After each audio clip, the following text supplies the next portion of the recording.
Hey y'all, I'm Courtney. And I'm Sarah. And this is Bodice Tipplers, the podcast where we read all the books we used to steal off our grandmother's nightstands. And then we drink about it. What's up, all my ho-ho-hos? It's never too early to start thinking about the dystopian nightmare that the 2020 Christmas season is going to be. And if you're like me and you already need an escape, Kensington Books has your back. So on sale now is an anthology called Christmas Kisses with My Cowboy. So this features 3 novellas, one by Diana Palmer, one by Marina Adair, and one by Kate Pierce.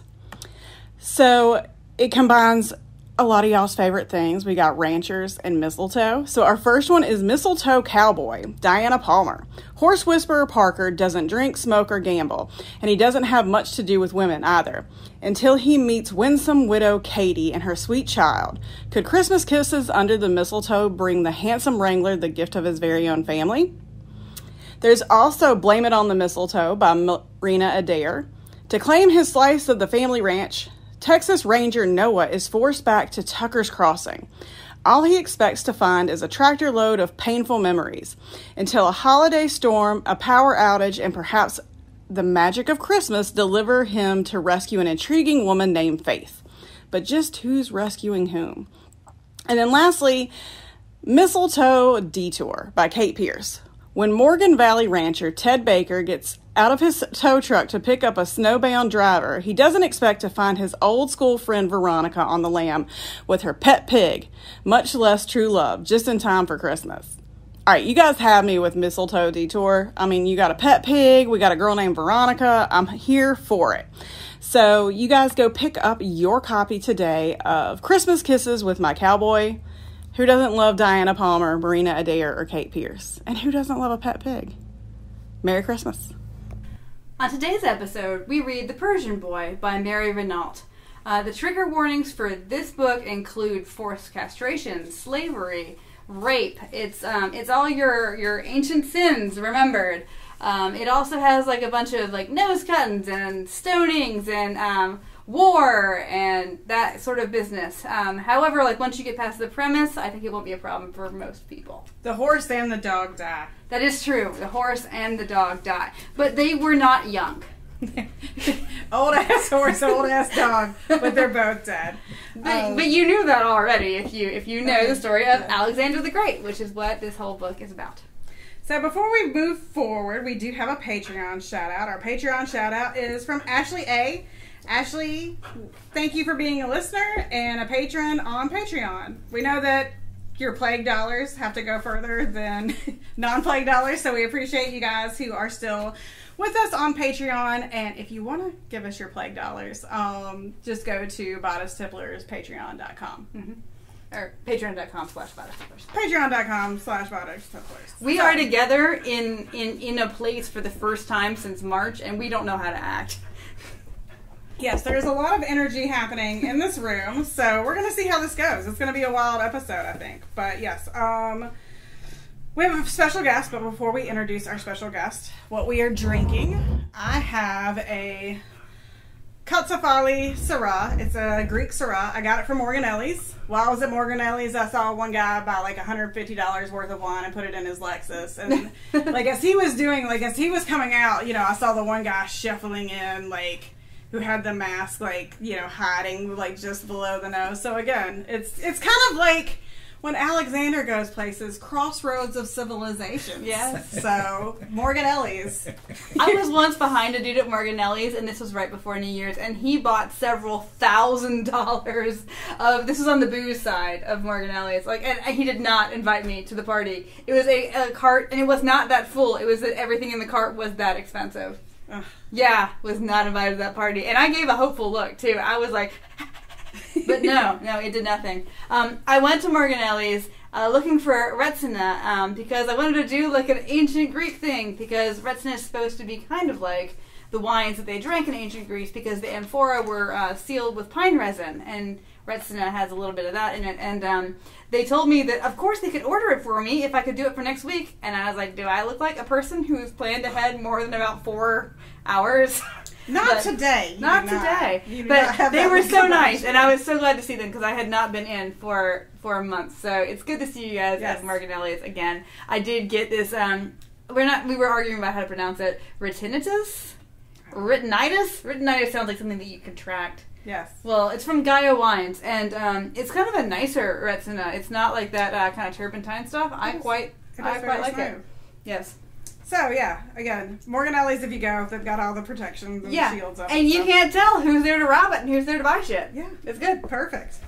Okay, so today, again, we are talking about the Persian Boy, and we have with us very special guests. We've been doing some special guests. I love a special guest. Yeah. So we have John Kinard. John is a friend of mine, but also a smart dude. It's not just like me pulling off my friends from the street. I'm not bringing any of my dumb shit friends on here. I'm getting only the smart ones. Oh, so. no, bring your dumb shit friends. We should have a whole episode of our stupidest friends. I think it would be myself. Like, that would have to be mine, as I am my own stupidest friend. That's not So, John is a PhD candidate at the University of South Carolina, where he also teaches, and his area of expertise is transatlantic literature, and talk a lot about Henry James, too. Yeah, I do. Yeah. Well, he's transatlantic. Yeah, see, it ties in. It ties in, it's all together. Also the Ouija board guy. James Merrill. Yeah. So John is going to talk to us today about, well, talk with us, not at us. I mean, he can do both. But he's going to talk to us about Mary Renault's The Persian Boy. I'm drinking a Diet Coke. Yes, he's got a Diet Coke, so he's going to have to deal with two increasingly drunk bitches, but he's got plenty of experience. Only way with I it. do it. So, That's like the story of your life, right? Just two increasingly drunk bitches. Just And drunk. it's only the bitches who change. yeah, just the bitches. So, I guess before we get started, Mary Renault. So, Mary Renault, you probably can tell us a little bit more about her. I can tell you the quick Wikipedia, that I did. She worked as a nurse. She was 1905 to 1983. She was born in Essex. Towie. What? She was a Towie girl. She worked as a nurse while beginning a writing career, treating Dunkirk evacuees at the Winford Emergency Hospital in Bristol, and worked at the Radcliffe Infirmary Brain Surgery Ward until 1945. She published her first novel, Purposes of Love, in 1939. It has a contemporary setting, and let's see, Lisa Proud described it as a strange combination of platonism and hospital romance. I want something to be described with me as, that. Is Strange hospital romance still an active genre? It Oh, was yeah. a big genre There for is. There's a lot long of doctors. time. There's a lot of my hot Dr. Boss. Or sexy surgeon. So I'm not sure that's the same thing or It's not. exactly the same thing. So her novel, The Friendly Young Ladies, in 1943, which is about a lesbian relationship between a writer and nurse, seems to have been inspired by her own relationship with a woman named, I don't have her first name, just Mullard. In 1948, after her novel Return to Night won an MGM prize worth $150,000, she and Mullard immigrated to South Africa, where they remained for the rest of their lives.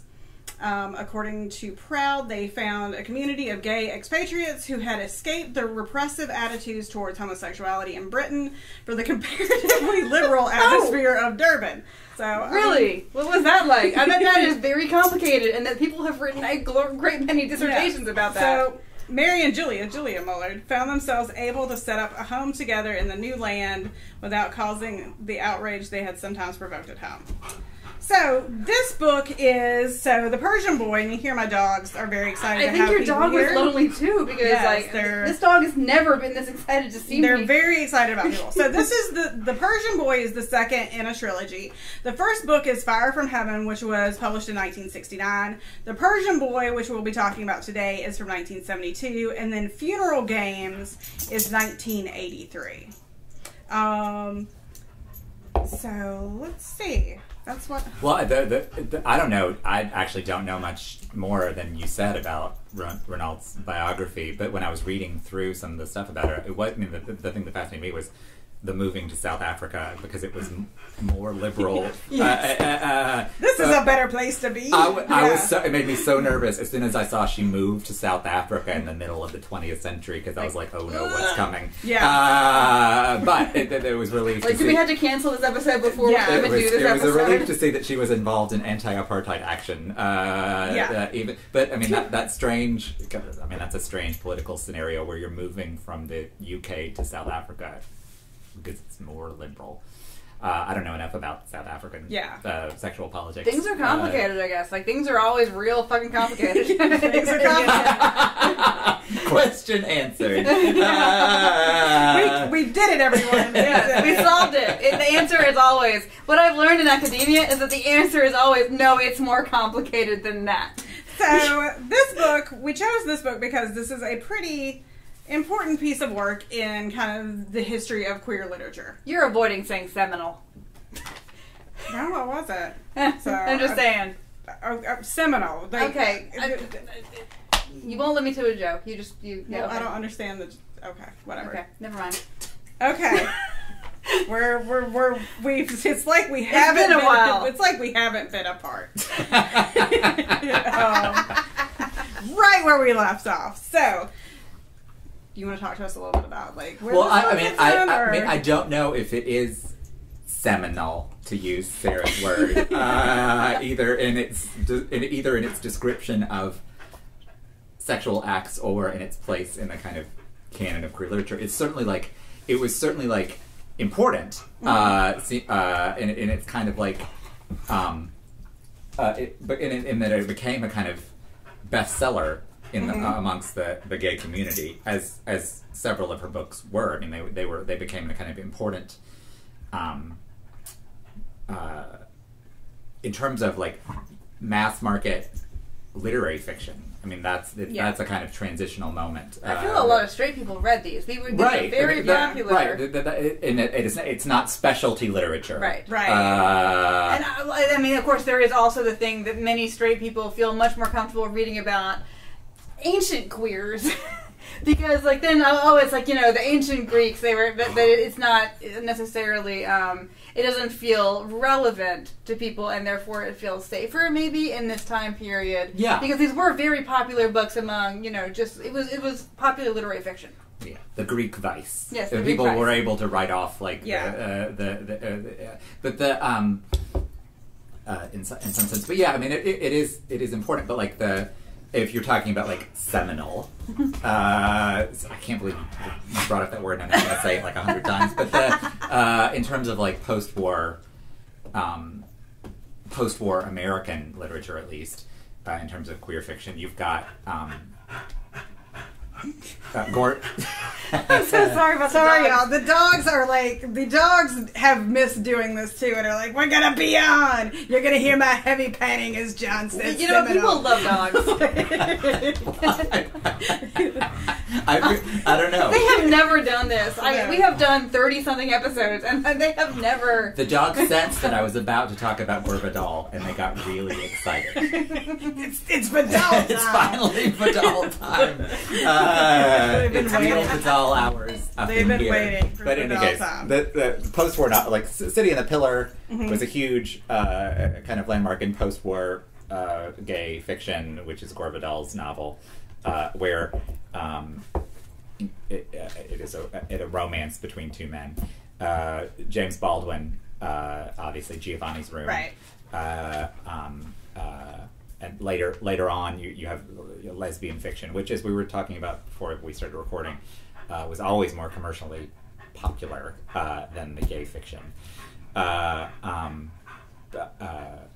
yeah, of course, we tend. I think one of the things about queer literature that we imagine is that we project the kind of bigotry and prejudice or prohibition against certain topics backward through history, which they didn't know. I mean, it wasn't just a history of progress Right. where there were ups and downs in Right. terms of that, in terms of what was acceptable in different time periods. But I don't know how far back y'all want to go in terms of all of that.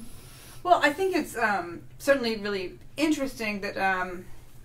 And here I am, I started this, and then I don't have a fully formed concept to talk about in terms of the idea that different societies have of history. And then you said the idea that people have of history as a march of progress, and that so this is actually really not relevant as I think about it. But the ancient people didn't feel that way at all.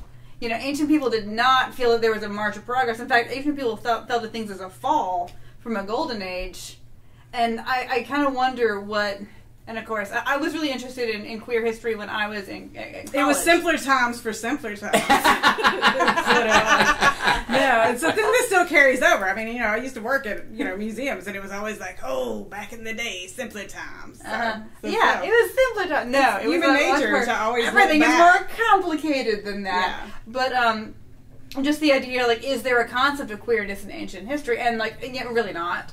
In many ways, and I was really interested just in general in the history of outgroups, but I was more of a medievalist, so this is not my time period. But however, I read a good bit about, like, you know, there were Hildegard people, of Bingen over here. definitely a queer icon, by the way. But then, like, Talk about your work. and I mean, there's been a lot of discussion over the years, especially when I was in college, about and I cannot think of the guy's name who was finding all of these Byzantine. You could read them as gay marriages, or you could read them as just contracts. And like, is there such a thing as queerness in history? And like, the question is like, is there such a thing as race in history? And it's the same question, and the answer is often, it's not really. Well, I mean, you know, this is the whole. In I can't believe I'm bringing up Foucault, but to bring up like the Foucauldian idea of how sexual identity has emerged in our kind of modern era. I mean, they emerge out of like juridical and medical discourses, and so you're either being prosecuted or diagnosed as, and that's how homosexual emerges as an identity. So like that has nothing to do with behavior. That's just categorization. And so queerness, I think one of the reasons people like the term queer is because it's not part of that.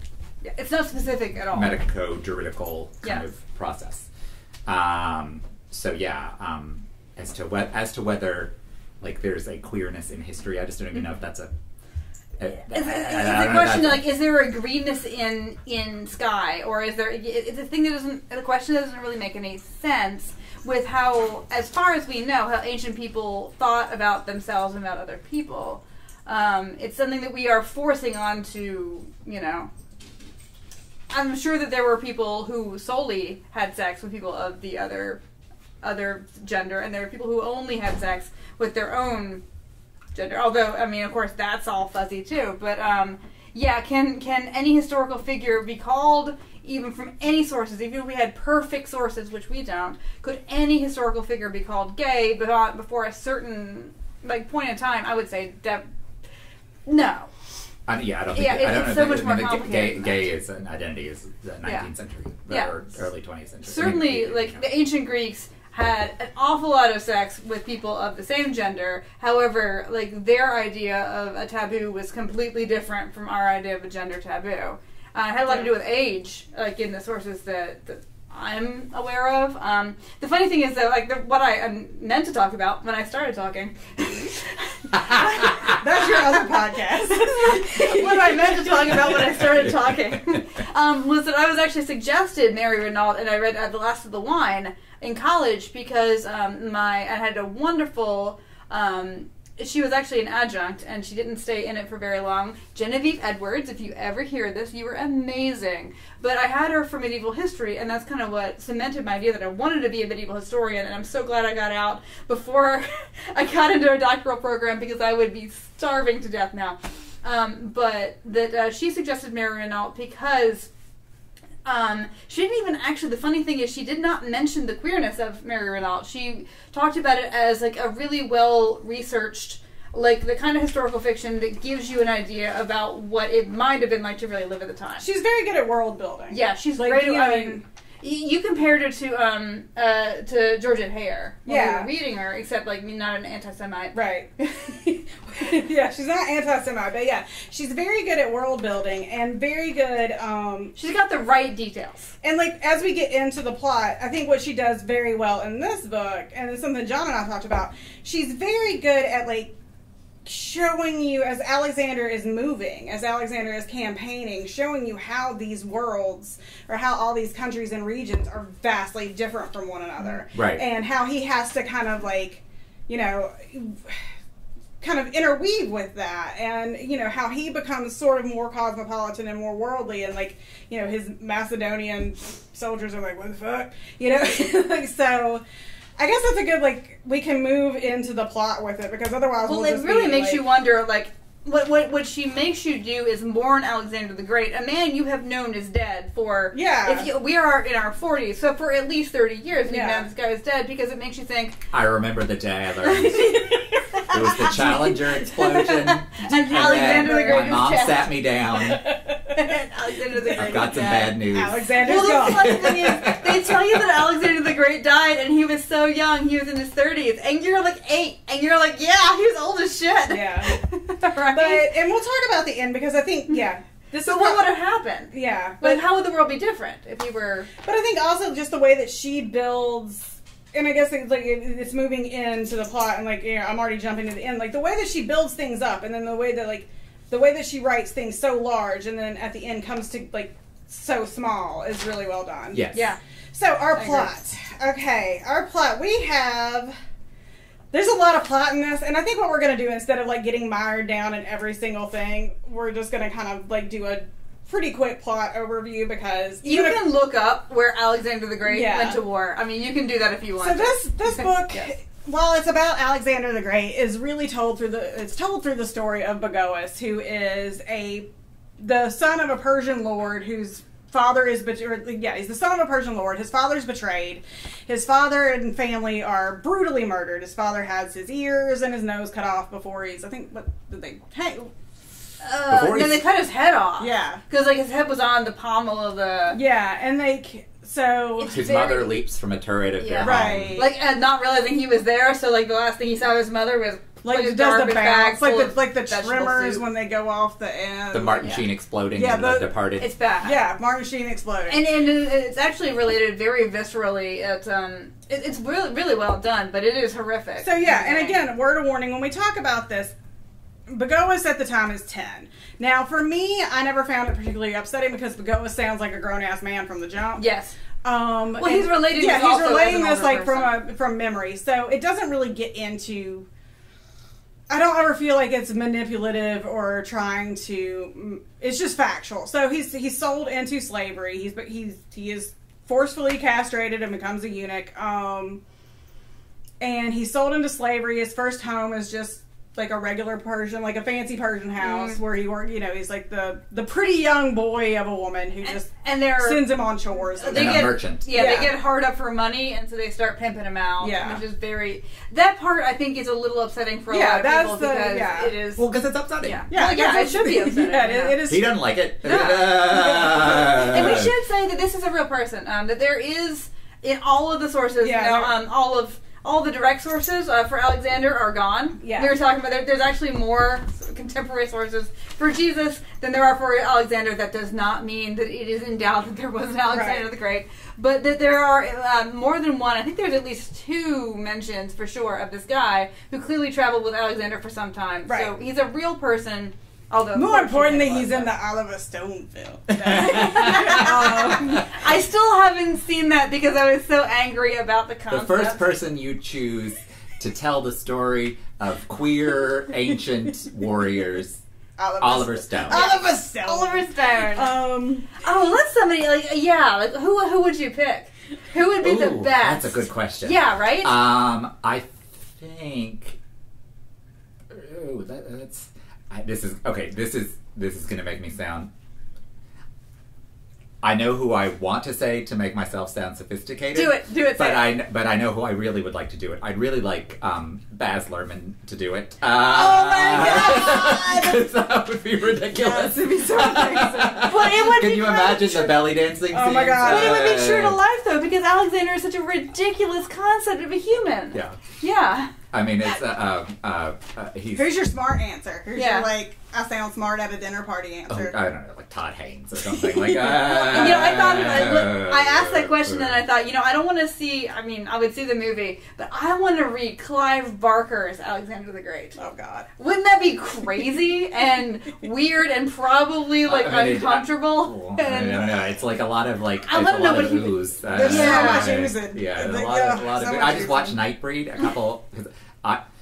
as Courtney knows, I've been watching every horror movie ever made over the past month and a half. Do it. And so I watched Nightbreed the other night, and yeah, I can't imagine that transported to. I just want to know the Midsummer person. Because I feel like Alexander could Ari Aster. Yeah, could be a good daytime horror. Yeah, you're right. Because yeah. you know what's coming, right? And especially when they do the end of this, there's all these omens, and he just keeps going because he's that. I mean, that's the tragic hero. That's like the Greek tragedy. Yeah, he's got that hubris. He's got that, and and everybody's like, okay, so guess what? You're gonna end up in a bear, and the dude's like, I'm not leaving.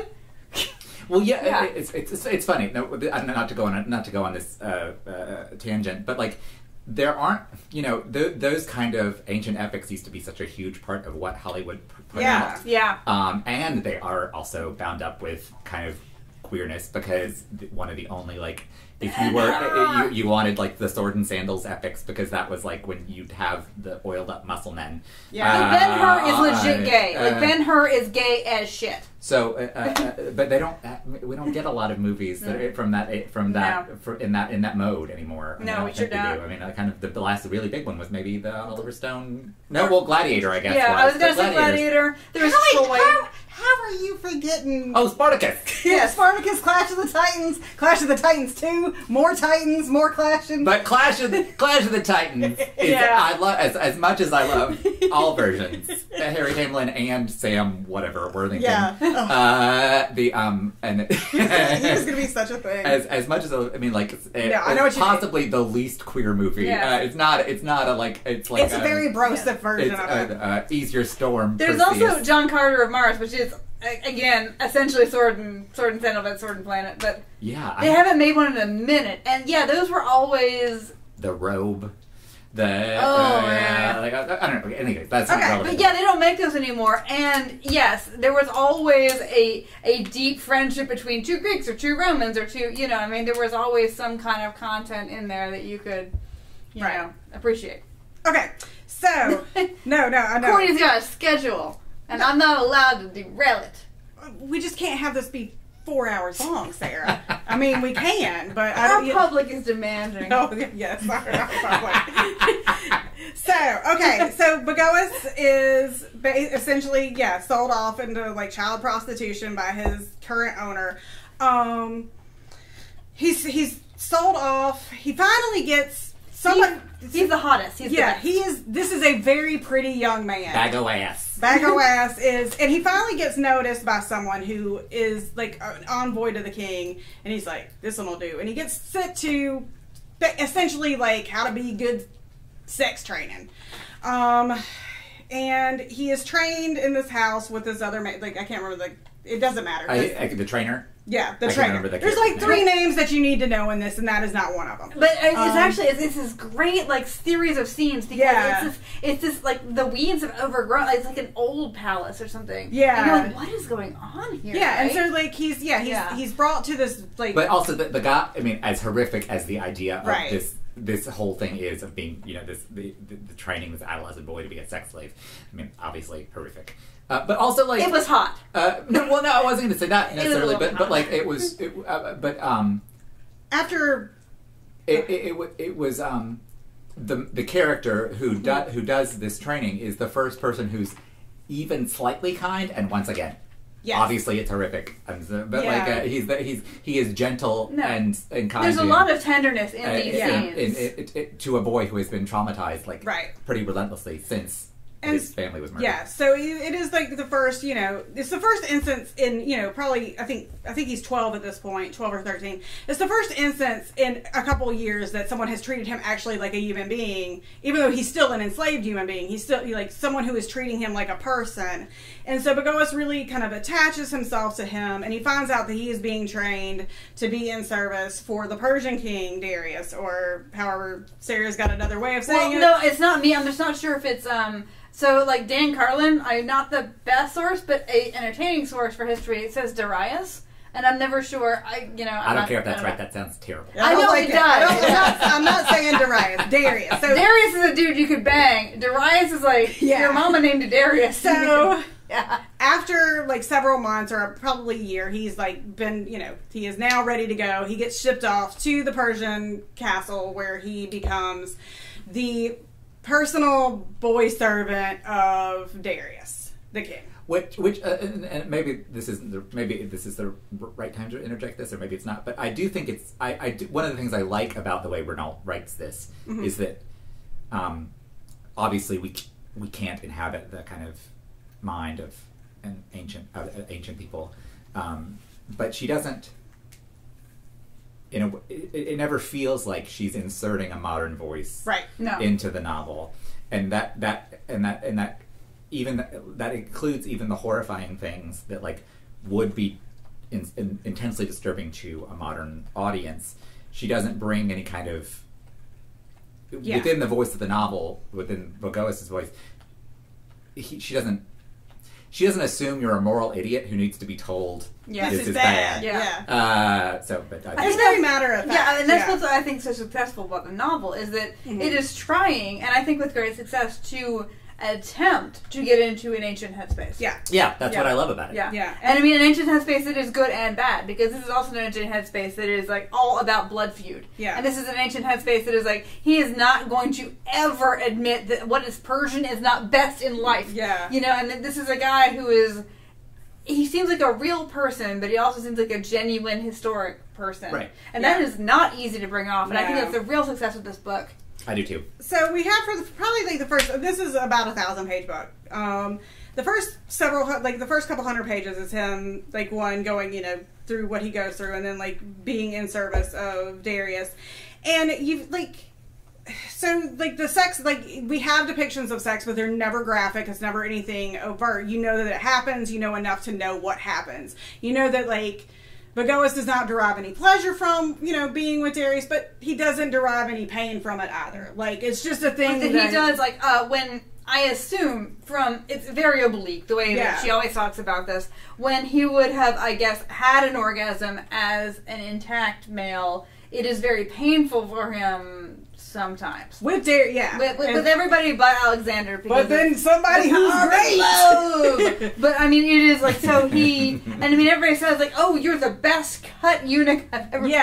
Like, but beautiful work. I think it was just so creepy. But there is, like, a physical aspect to his love that is, it's like, it is interesting, like the psychological aspect of like, especially when he's with Darius and the man before him, like if he like feels any pleasure, automatically like registers. Right, pain. It's like it's trauma. It makes it clear that it's like it's not something that's like with physical, the medical procedure. It's like a psychological trauma. And I think that's interesting too. Like because we don't get so like whenever we have like especially when we deal with like the cis hetero romance novels that we talk about, when people are traumatized by the person that they end up with, there's never really any leftover psychological damage done to them in these they're novels. Just fixed. They're fine. Like in The Flame and the Flower. Everything is fine afterwards. And what's wild is like this book is 4 years before roughly Flame and the Flower, like 3 years. And it's smarter about it, Oh yeah. So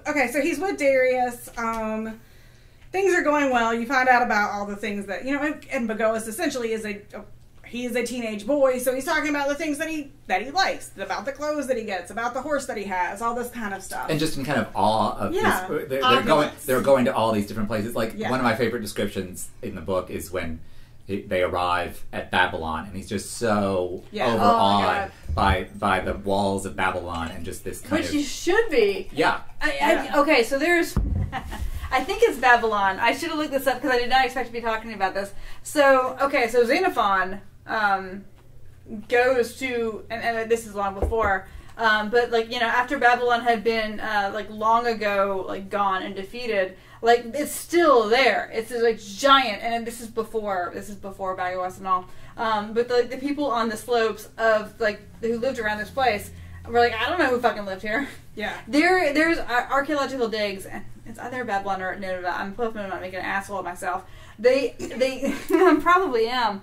But one of those big cities, and before this time, before Alexander, there was the last gate that they had obviously bricked in to make a much smaller gate at the end of the city, and they never buried the people who died in that battle. So they dug them up, like, I don't know, 40 years ago. Like, they're still there, you know. So that's how these cities had been ended, like, pre-Alexander. And then the Achaemenid Persian Empire is this crazy thing, and I don't want to get, like fucking crazy. But, so when you go to this part of the world, you're going into places that had been and gone, and been and gone, and been and gone. And so, like, Vagoas is coming into this place, and when he walks in, he says, and, you know, I didn't know at the time. Like, every time he goes into a place, he talks about, it's always adult him talking about his younger feelings. His voice is always coming to you from he's retired in Egypt. And you know that he's okay, so you don't have to worry about him.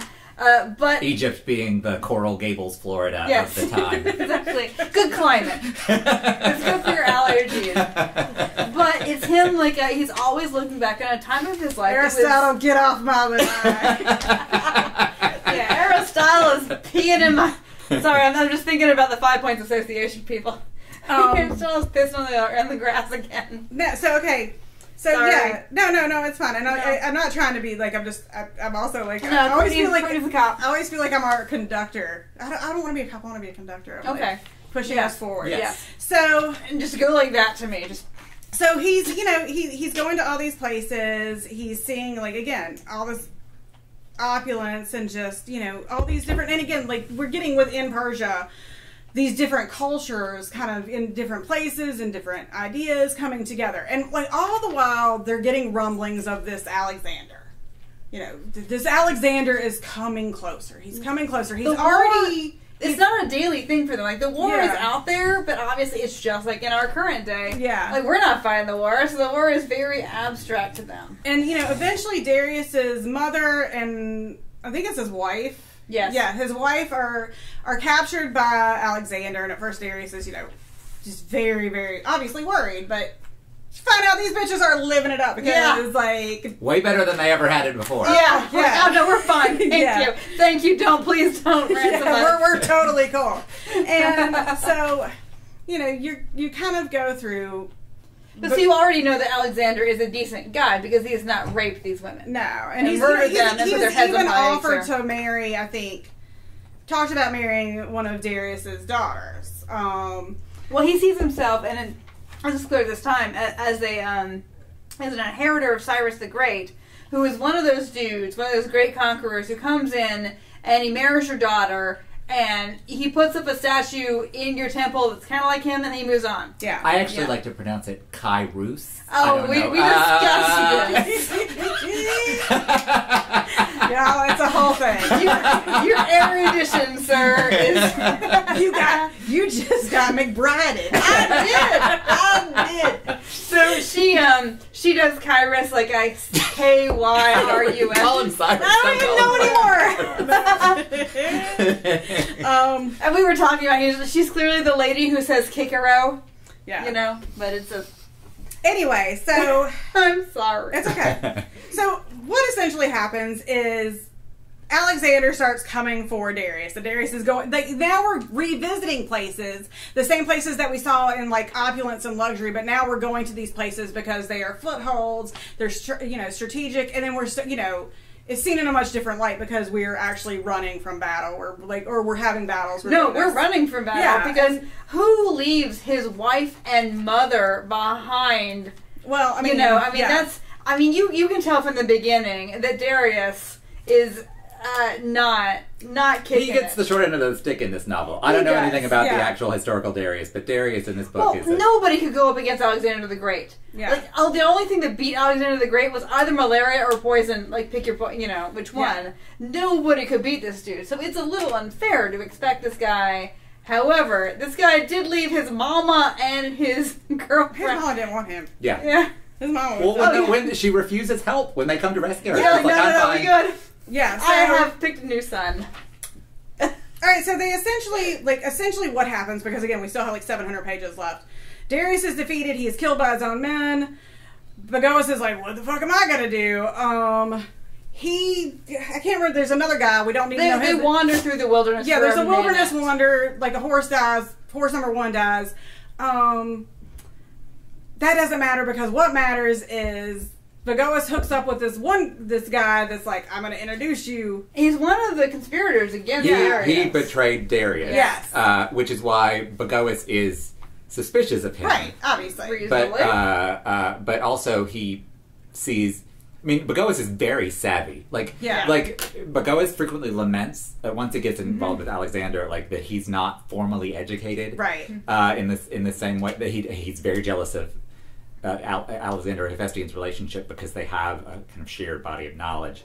But Bagoas is very smart, and what he's very smart about is like court politics. And staying alive. Yeah, he's been observing these kind of machinations for his entire life, and so he's very smart about that and who can get him where he wants to be. Which is sort of the Persian stereotype, I guess, right? Like a courtier, right? Like the. I'm not up on my ancient Persian stereotypes. Well, bitch, hold on, because I mean, there is certainly when we meet the guy, and I can't remember his name either. My brain is like Umphalos. Like, no, that's naval. So I don't know the guy's name who initiated him into the idea of courtly love.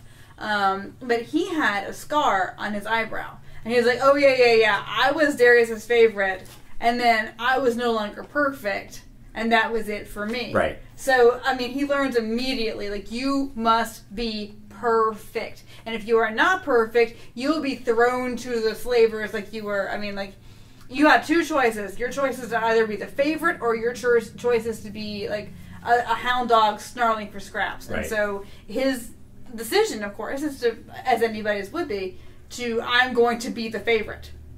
Which is very reasonable in this kind of court. I mean, he doesn't seem base by his court machinations or anything. I mean, this seems like a reasonable desire for him. So, what happens is, Bagoas hooks up with this conspirator, and the conspirator's also like, he knows Alexander does not deal with these hoes ain't loyal. Like, that is not his jam. You were loyal. And he's pissed off. He's like, he's like, I was trying to get a Darius to be like, hey man, we're cool.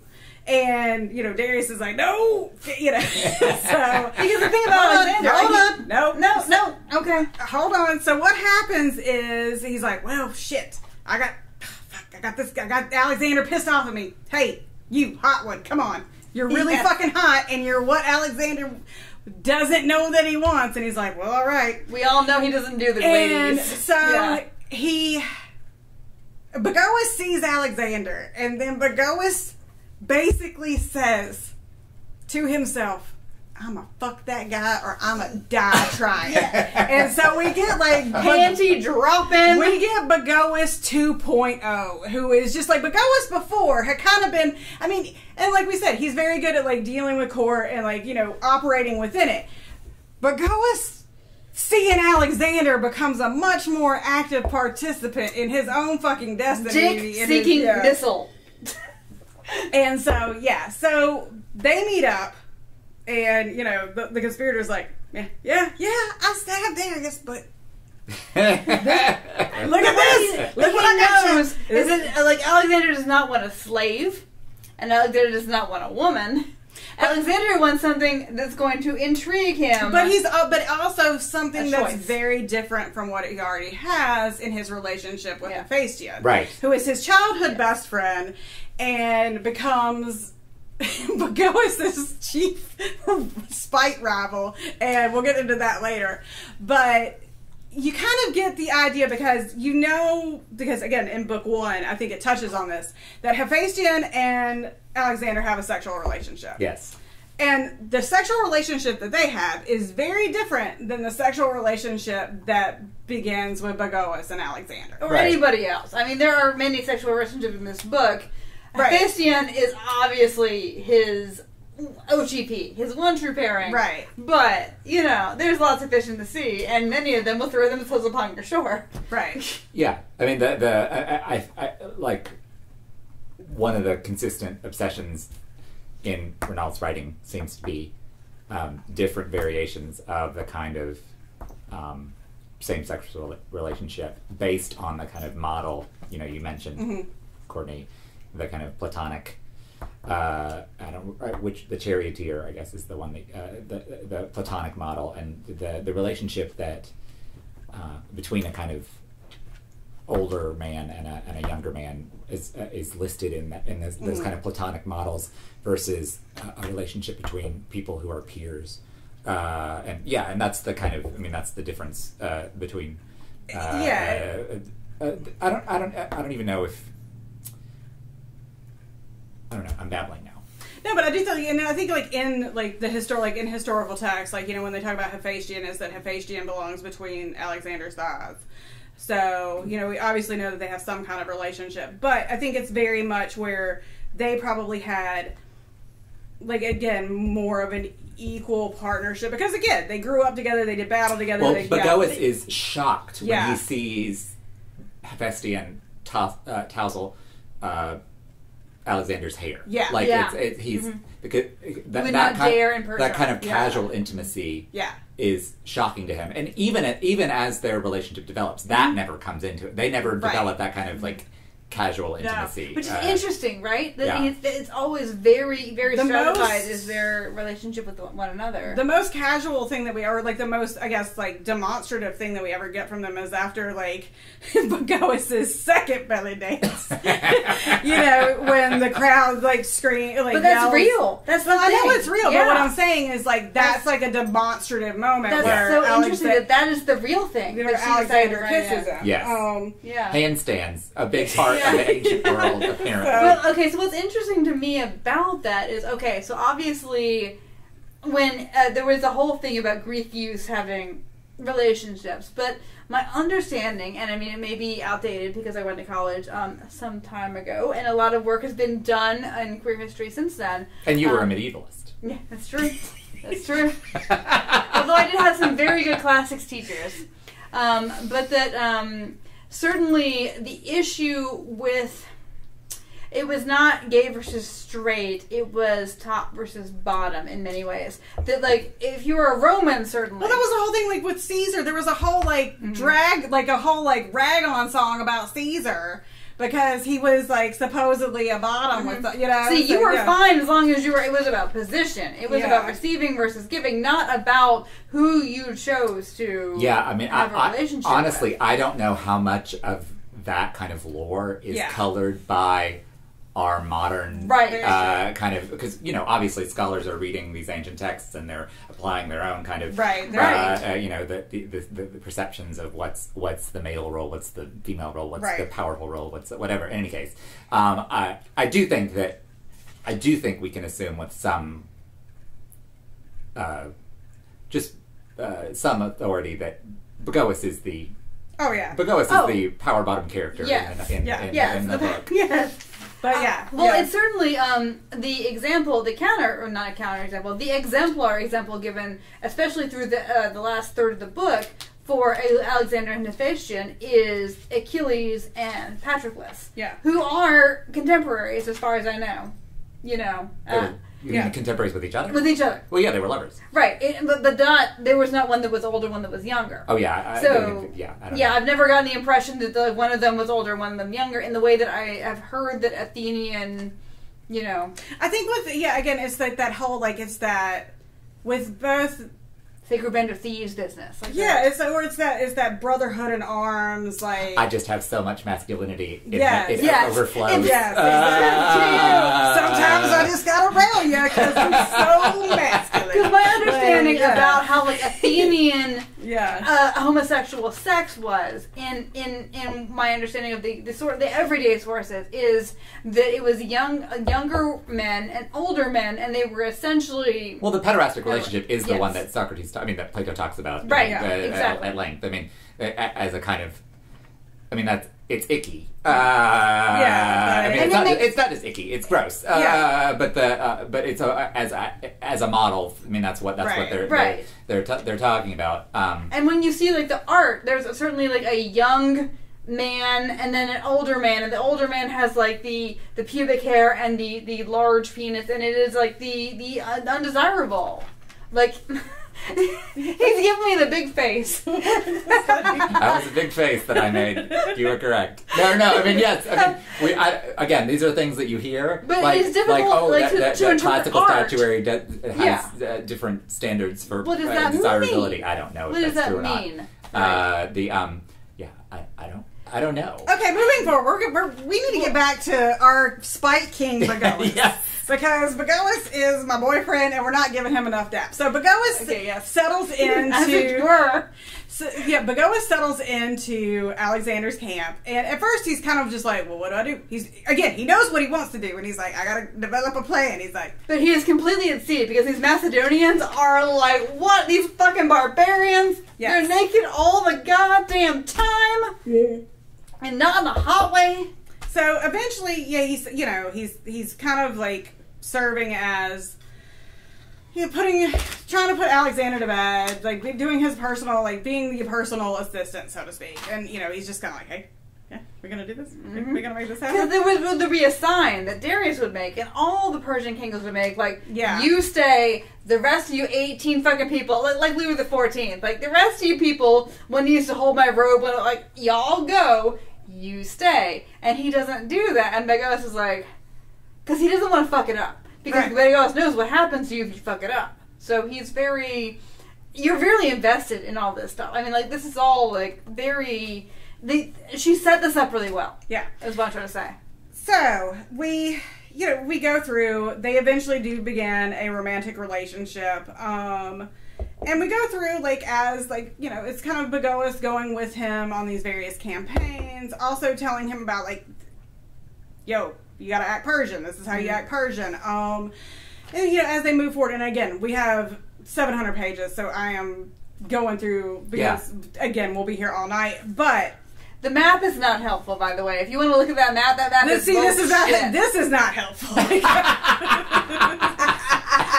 I'm sorry, I'll stop talking. I know you don't have to stop talking. I know you have not spoken to another person in 6 months, but my husband's so tired of me. So as they move forward, I'm so tired of me. So as they move forward, they're going through. Again, Bagoas is in it. Bagoas 100% fucking loves the shit out of Alexander. He can have an orgasm with Alexander. We know this. Like, they have... And he considers it a gift that he's given Alexander. Yes, yeah. But, I mean, it does a really good job, that's when you're talking about it not being hot, it's just like... It's hot. Yeah. It's hot, but it doesn't not give me the details I crave. But it actually does a really good job, because Bagoas is essentially a stand-in for the Persian people. Because, like... You give me the big face again. Well, yes, I'm just imagining the whole nation of Persia getting fucked by Alexander.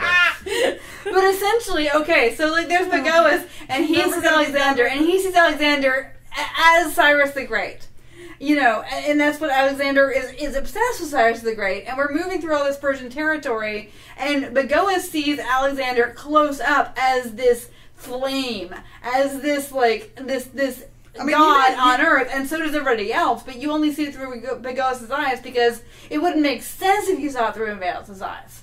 Yeah, but I feel like all the Cyrus the Great stuff was also like, that's kind of Bagoas being like, you're the hottest one out there. Yeah. Like, you know what I'm saying? Well, you have to do that if you're conquering, like, whatever you got. Well, you're conquering Russia, you're like, guess what, call me Peter. I mean, like... Well, one of the things I do like is the way that and we what were you gonna say? No, I was just saying, like, I feel like when he talks about Cyrus the Great, it's basically because he knows Alexander's obsessed with it, that it's feeding into Alexander's own. Well, that's what I was gonna say. Is like he and also I love Bagoas is totally willing just to make shit up on the fly. Yes, all the time. He says like, well, you know this, Cyrus the Great did this. You know what Cyrus the Great really wanted to do? Is fuck me until I die. Yes. Exactly.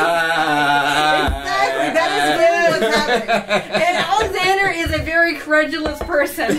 So, bless his heart. Okay, all the while this is happening, they are still continuing to campaign. Alexander eventually meets and marries this girl. Roxanne. Why you gotta turn on your red light, Roxanne? And Bagoas puts that bitch immediately on the pay no mind list. Like, she goes on the pay no mind list. She does try to kill him, but again, like Magic Johnson, he just like blocks that shot, like bam, and he's like, "What are you doing?" Well, he went and found an old terrier. Like he went and found the sickest dog. It was a sad dog. Yeah. It's just weird to me. I can't get over the idea that Roxanne is an ancient name. It's I know, right? It's like running to somebody in the ancient world that's named Dakota. Well, they say, you know, what they call it the problem of Tiffany. Because Tiffany was a non-uncommon medieval name, like off of Theophany.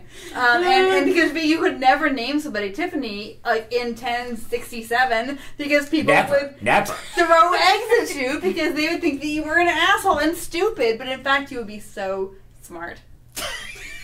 This episode is wild. Okay. You're welcome. This is wild. Okay. So one person is like, I'm sworn to you forever. Like, my Begoas was born. I hope that Tiffany is sworn to you. Girl, you know what? I met Tiffany in the basement of USC's student union one time. I was eating vegetable moussaka in the campus vegetarian restaurant. She sat down next to me. What's Tiffany your the name? singer, not Yeah. Oh, what? Are you serious? Yeah. Like, I think I'm alone. She was performing on campus. I think we're alone now. Oh my god! And but I just sat down. I just got like legit excited. I like not even like fake podcast excited. I didn't tell her about the fact that her name was really medieval. Well, you should have done that. It was really difficult. For You me didn't to know do that then, did you? I had no idea. Okay, alright. Okay.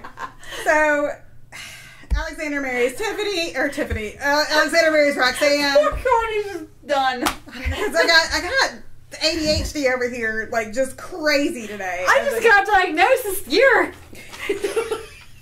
It explains Y'all, so much. I wish you could see the crazy face that went with that. Okay. Oh, it's nothing. He keeps giving me the No, I think because you don't get it. I'm giving it to him. He's like a mirror giving it back. Well, I appreciate it because it actually does stop me. Okay, so. Alright, so Alexander marries Roxanne. Roxanne gets put on the, like, and what is interesting, so when this stuff happens, like with Roxanne and Hephaestus, there are moments where Begoas is like, well, this is fucking do or die. And he's like, and he's really good at it. He's like, I could go be extra. He's like, no. He's like, hold it back. Yeah. And he's like, all right, Alexander's going on this 6-month campaign. Let's see who he sees first when he gets back. And he sees Begoas and he's like, pay no mind. So, but it's all about like what it would really be like. I mean, because you can imagine being this person and his anxieties are your anxieties, but you gotta still be there. I don't ever feel like where he was with Darius, I felt like his anxieties were about his place at court. Where with Alexander, his anxieties are about that dick. Yeah. Like, where's that dick been? Who's it been in? How long has it been there? Like, his love is... He's like, I know he's fucking Hephaestion too, but as long as he's doing it on campaign and it's not in my face. His love is possessive, but it's understandable. Yeah. You get it. You completely understand it. There is so much big dick energy in this book that, that's why we have to move forward because we're going to talk about that before. Oh my god! Okay. Yes, there is more big dick energy. In this book so than we go through campaigns. Begoas does some dancing. It's pretty amazing. Yeah, because like his dancing is great. He's so I love how he has to test the floor. This floor is fine. Yeah. I can dance here. Like, you dance like camel shit all the fucking time, bitch. The best part is like Alexander's like, well, I can't. There's a contest. There's a dance. This book has a dance contest. There's a fucking dance contest. And Alexander's like, well, I can't fix it. And like, as soon as he says it, like, Begoas is just doing backflips and he's walking on his head. He's like, I don't need you to fix it. And the great, I knew that this was an actual historical person when I started the book. I did not know what about him was historical. And the fact that was it is the best thing in the world. That he danced himself so hard that Alexander laid one on him, and it is preserved for all time. That is a kiss that is eternal in There's that. also a contemporary male belly dancer named Begoas that you can find on YouTube who does dances very similar to the one, like he's got ones named like the Persian games and stuff. So oh wow, yeah, well, I didn't. We'll lead to Begoas. Is he hella hot? I feel like and I feel like he has that very aesthetic because in this you feel like obviously Begoas, and he always talks about this. He's like, a lot of those eunuchs, they get fat. Fuck that noise. He's like, I'm gonna be nope. You're not going to get a fat eunuch here. And so he's very, very slim. He's got long, dark hair. And again, he is a thirst trap. And so this guy has that very much that aesthetic with like the long hair and stuff. I'm actually surprised that Bagoas in the book did not have to fend off more. And there was one admirer that it's okay, fine, one handy, all right, that's it. You know, but otherwise, like, I would have he does, like, more. He does have, after the wedding to Roxanne, he has that one off with that one guy, and then he's like, don't talk about this again. He's like, basically, like, he's like, I said it nice, but I meant if you bring this up, I'll kill you. Bagoas is so fast to go to, I'll murder you, which is the best part about his character. I know, I love him so hard. He's like, when he first meets the face, he's like, I could poison that bitch. And he's like, no. Alexander loves him. And then he's like, you should be grateful. I'm not poisoning you. That's the key second part. It's like, he's still like, I'm such a nice guy for not poisoning you. So, the other important, so again, they kind of have this, what's interesting, are the three names that we really have to know are Bagoas, Alexander, and Hephaestion. And it's really... what you don't see in that the Hephaestion Alexander relationship, and then the biggest dick energy in this book is Hephaestion, because there is a part where they're they're on campaign and they're coming back to Persia and they're going through the desert, and Bagoas basically just falls out, like his ass is dead. I'm dead. I'm gone. And he wakes up. And there's Hephaestion, and his fucking horse. His first thought was like, "I didn't kill you. Why are you here?" And Hephaestion is like the good dude. And Hephaestion is like, "Get up, Con." He's like, "Gave him some water." He's like, "Get on this horse." He's like, "I'll walk the horse back because it's too dead ass horse tired to like carry both of us." And Bagoas is amazing because he's still just like, he's not grateful. He's just like, fine. Yes, like he's just like fair. Fine. Yeah. So I was right not to kill you when I had that chance. We're back in Persia, and then Alexander has married again, and then Hephaestion has married. I feel like double wedding, which is basically full wedding. There was 80 plus 81 people. But really, it's because those two fuckers can't marry each other. No, and so this is it's like his attempt to merge the Macedonian and the Persian, because one of the things that's true, the book does spend some time trying to depict is like the how would you describe it? Alexander's attempt to build a cosmopolitan kind of empire that's like where everybody becomes Greek. Yeah, I mean, even the Macedonian, everybody becomes a part of this entity. He's trying to make a New York City. Everybody. Well, because Bagoas explains to him that if Darius had won, what Darius would do was set up rulers over each discrete territory, and those territories, and those territories would remain distinct in their kind of culture. But Alexander has a more kind of an ambition to not homogenize, but to he's an imperialist. He wants an empire. He wants an empire. Yeah. So we have this like big wedding, this double wedding, and then like not too long after, Hephaestion dies, and this to me is when the book, like, what's really interesting about this is Hephaestion dies and Alexander goes fucking insane. And there's it's a stone rolling downhill for the rest of the book. Yeah. And so, like, Hephaestion passes and basically Alexander just goes full on nuts, builds like a skyscraper size funeral pyre for him. It's real, like the depictions of grief that you get is really real and visceral and very sad. And you know what was actually funny to me, or not funny, but sad funny to me, is that, so obviously Alexander had planned these grand memorials to Hephaestion. Yeah. Like in all these cities, and none of them got built because Alexander died. Yeah. And that was really sad to me. And I was like, I think there's a value for these people. The whole, like last 100 pages of the book were incredibly sad. So, but it goes down like a boulder downhill. Like the whole thing was like the roller coaster going... So Hephaestion dies. My boy Bagoas is Bagoas, and he's like, he says, "This son of a bitch won." Yes, he gets all this grief attention. But he ran out among the people, he got all cut up. Yes. And then he comes out, and Alexander's like, you rent your garments? Like, yeah. Oh, yeah, I rent this shit. Like, whoa. He's like, yeah, I kind of, he's like, when he said it, I tore more out of the pocket that was already torn. I was like, you crafty son of a bitch, I love you. So, yeah, so we have Hephaestion's passing. We have the funeral. We have Alexander just like, Alexander's descent into grief, and...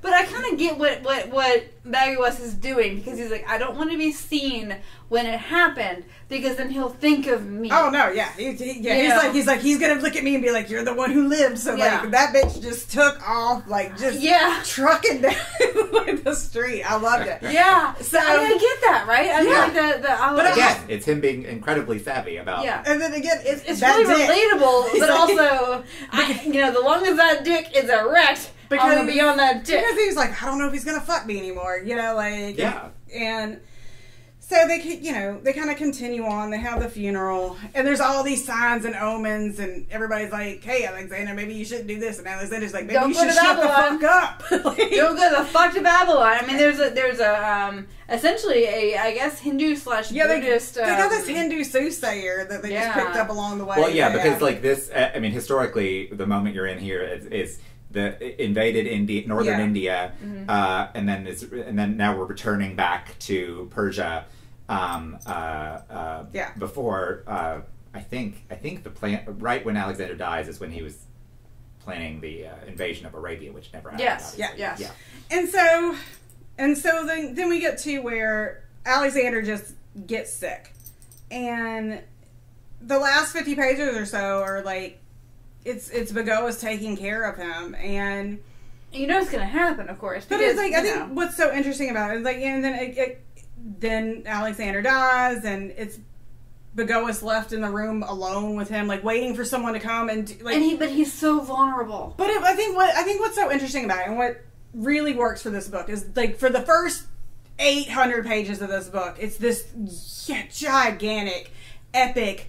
Ben-Hur scale, like you feel like you're in like an MGM fucking thing. Like you feel like this is a Cecil B. DeMille production, right? Yes. And then the last, like Alexander's death is so small and so inconsequential that it's painful. It's visceral. And you know how, I mean, and the book gives you a sense of how humiliating that is to who Alexander felt he was, because you have that moment. You have that moment that's foreshadowed earlier in the book where Alexander, at one moment in the book, Alexander drinks bad water in some place that famously has bad water, apparently, and he gets sick and he's soiled himself, like he shit himself, and like he doesn't care that his men see him injured, but he doesn't want his men to see him like sick and the functions of his failing human body. And so Bagwes intuits that, and Bagwes intervenes and like it sends everybody out so nobody can see like that he's covered in bodily fluids, and gets him cleaned up so that he can save his dignity. And for Alexander to go out because of illness in this kind of kind of degraded because state. I mean, you think that he had always assumed, like in this kind of heroic model, that he would go out with an arrow to the fucking eye. I mean, like because he had not died and not died and not died, and then he went out that way. Right. The end of this book killed. Like I was crying at the end of this book. It was very weepy because this is the first book I've cried in a long time too. Like. And I think it's just because, again, like, after he dies, Bagwes is sitting in the room with him, and he's just waiting. Like, okay. And basically what has happened is it's everybody, like, already within factions. Like, shit is going on outside this room that is, like major, Western history shit is happening. But for Bagwes, it's not Western history shit. It's, and that he stayed. I mean, I think that's really, it's a really interesting choice on her part. Yeah. To end, like as you say, she didn't choose when to end it. It's ending with people coming in to embalm his body, and that's just the end. As you say, Bagwes is just left there, alone with his body and the embalmers, and as you say, there are all these kind of political plotting going on, and from history that all of these people, all of his generals are plotting to take over different sections of his empire, and but we don't get that. It just ends with his body. And I think it's also, I think what made me sad is like he was he loved, like, you know, that was the whole thing with Alexander's, how beloved he was and how much he loved his, like, these men and stuff. And, like, they don't fucking, like, it's just, like, you know, with the exception of, like, one or two, like, it's basically like, well, this motherfucker's dead. Let's do, you know, like, right. It's time to move on. Yeah, there's this, I mean, the ephemeral nature of this kind of. But the Begoas at the beginning of the book would have already been lighting out, like, or with Ptolemy. I don't know, but Ptolemy, I feel like at least is like the most like I haven't read the third book. I think it's from him. But I think Ptolemy is a main character. Yeah. Well, I mean, he's a major source for like, but his source is gone. Yeah, like he wrote a history and it's right. Gone, but I think this, like, I think that book. Begos would have in the beginning of the book been like, okay, who am I going to go with? But now at the end of it, he's like, well, I might die. Because, I mean, like, you think that's not dangerous to stand there by the body? But I think the guy who was there and who saw whatever. I think he's also, like, when he started off, he was a 13-year-old boy, and now he's a 25-year-old man. Yeah. And you do see him kind of, like, get his own, you know, again, like, this kid has so much fucking agency. Like, you know, he has his own agency that I think at this point, if anybody had, like, if somebody had tried to come in that room and disrespect that body by trying to kill him, he would have just been like banshee, full on, like, you know. Yeah, I mean, well, there's a constant thing. Begoas always has this latent what would you say, feeling that somehow he's dishonoring his legacy because he's not a warrior. Yes. Right. Because he comes from this noble family. His father would have raised him to be a fighter.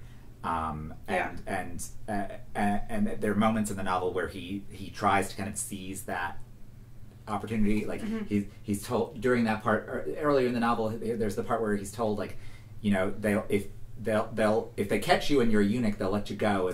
But if you have a dagger, they'll kill you. Yeah, he has. But he won't let go of the dagger right. because he feels like it's a part. But the same way, like, I think he's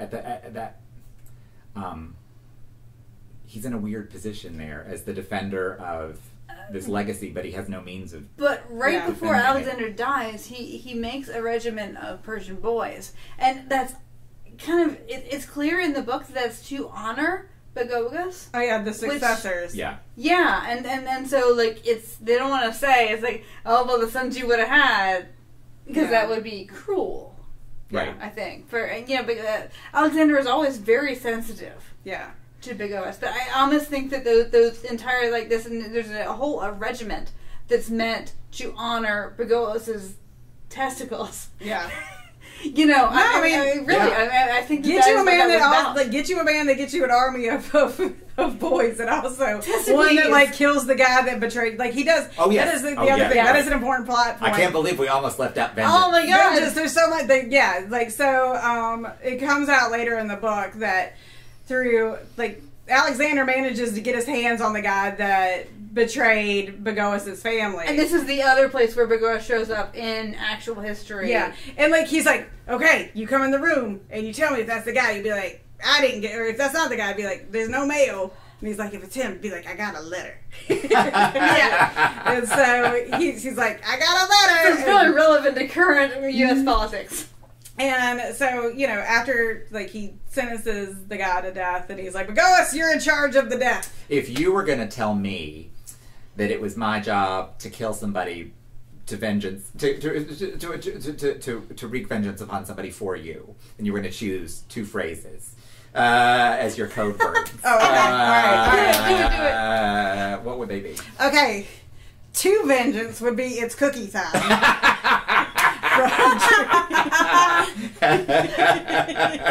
So yeah, like, if you're like, it'd be like, it's cookie time, and then, like, what would my other one be? Mufflers. Mufflers, mufflers. Yes. It would all be True Beverly Hills Grace. Leather pantsuit. Yeah. So. The end of this book did break me, and I really, really enjoyed it, and I think we'll have a lot to talk about with questions. So it's question time. Question time. Question time. So these will be a little bit modified, and we will discuss it as we go through the questions. Okay. All right, big dick energy or big dick energy? There's so many dicks in this, and I have so much to say about all. Only dicks. I gotta say a lot about all Dick the Fast dicks. 2000. All the dicks. So this is time for this. I am like the Robert Langdon of dicks. Like I am Da Vinci coding all the dicks today. So, Bagoas, our hero, is more for question 2. You know, because. We'll talk about that in a minute. All right, so we're gonna the 2 dicks. He's observing dicks. The dicks that we're examining in this is we're gonna like Darius's dick. No, just throw that dick out. Just throw that dick out. Coward. I would feel dick. bad for that dick. It's pity dick. That dick gets killed by its own man. You know, it's a I whole hope you thing. can hear this dog snoring in the background. Dick number 2 that we're gonna talk about is Alexander's dick. That's a pretty big dick. Oh, that is a fine dick. It's a fine dick. I mean, apparently fucks entire nations. Yeah. Like India's like, I've never heard of it. Okay, fine. He is the whole, like, he's fucking all of Persia with that dick.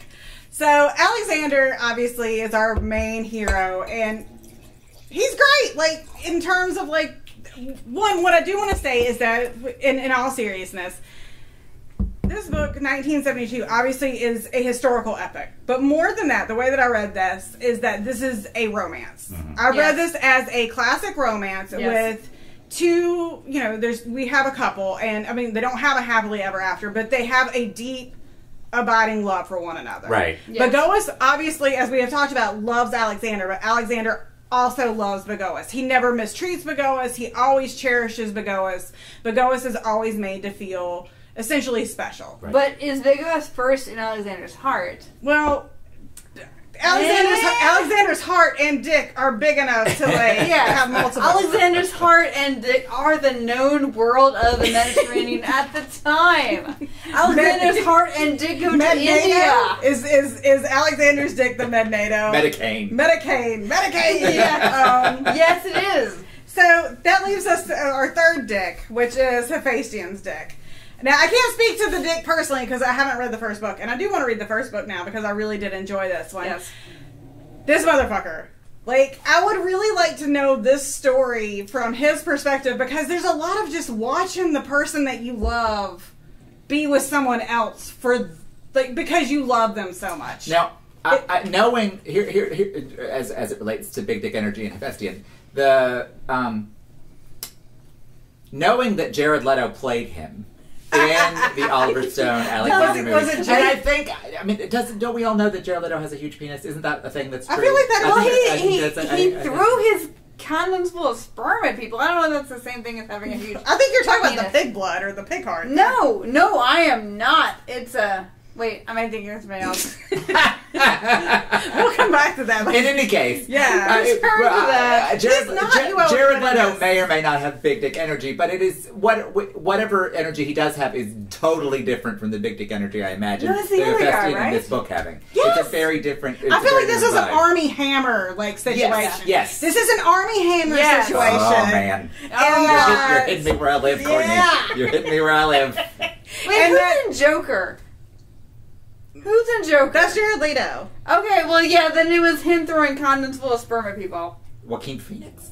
I don't know anymore. Oh, yeah, that's... Oh. I need my husband to come and one of Courtney's primary problems is that there are too many Jokers. There's too many fucking Jokers. Like, if we could... You know what's wrong with the world today, in addition to everything else, is that we have too many Jokers and not enough Penguins. Well, I'm not even...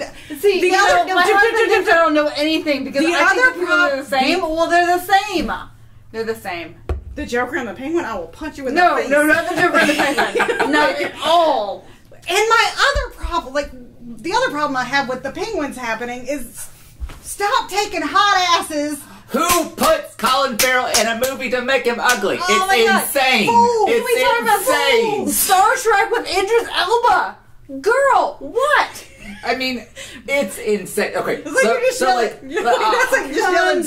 obviously, like Tom Hardy's whole career now is just being in movies where they make him ugly or hide his face or cover his whatever. face, yeah. But like Colin Farrell, you don't. I mean, Right? Colin Farrell is a wonderful actor who has many He is a good attributes actor. Just don't outside. put Speaking of one- people with big dick energy, as we know, if you have seen the sex tape. Yes, it's a good sex tape. Go watch it.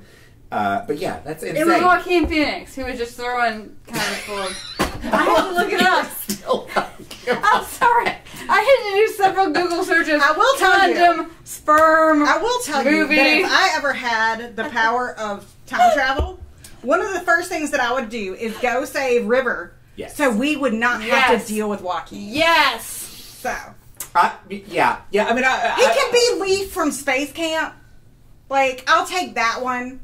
I think this is a total tangent, but I think Joaquin Phoenix is an astoundingly good actor. I have not seen Joker. I probably won't ever see Joker just because it doesn't interest me. But I mean, like The Master and No time. I know you have no time for it. No time. But absolutely. Courtney. Okay, I know you have no time for it, but absolutely, if you were in that movie, you would be Amy Adams giving that "you're in this for 1 billion years or for nothing." You would. Fair enough. Okay. Sorry. Sorry. We're okay. So, about the Achaemenid Persian Empire. That's gonna be that right there is gonna be what we use for the trailer. So, about the Achaemenid Persian Empire. Well, again, No, well, I think you meant to say, and you never got to, is that Phasian, because he's not fucking fussed. Because Alexander's like, okay, I'm gonna fuck this Persian boy, and Phasian's like, you'll be back, alright.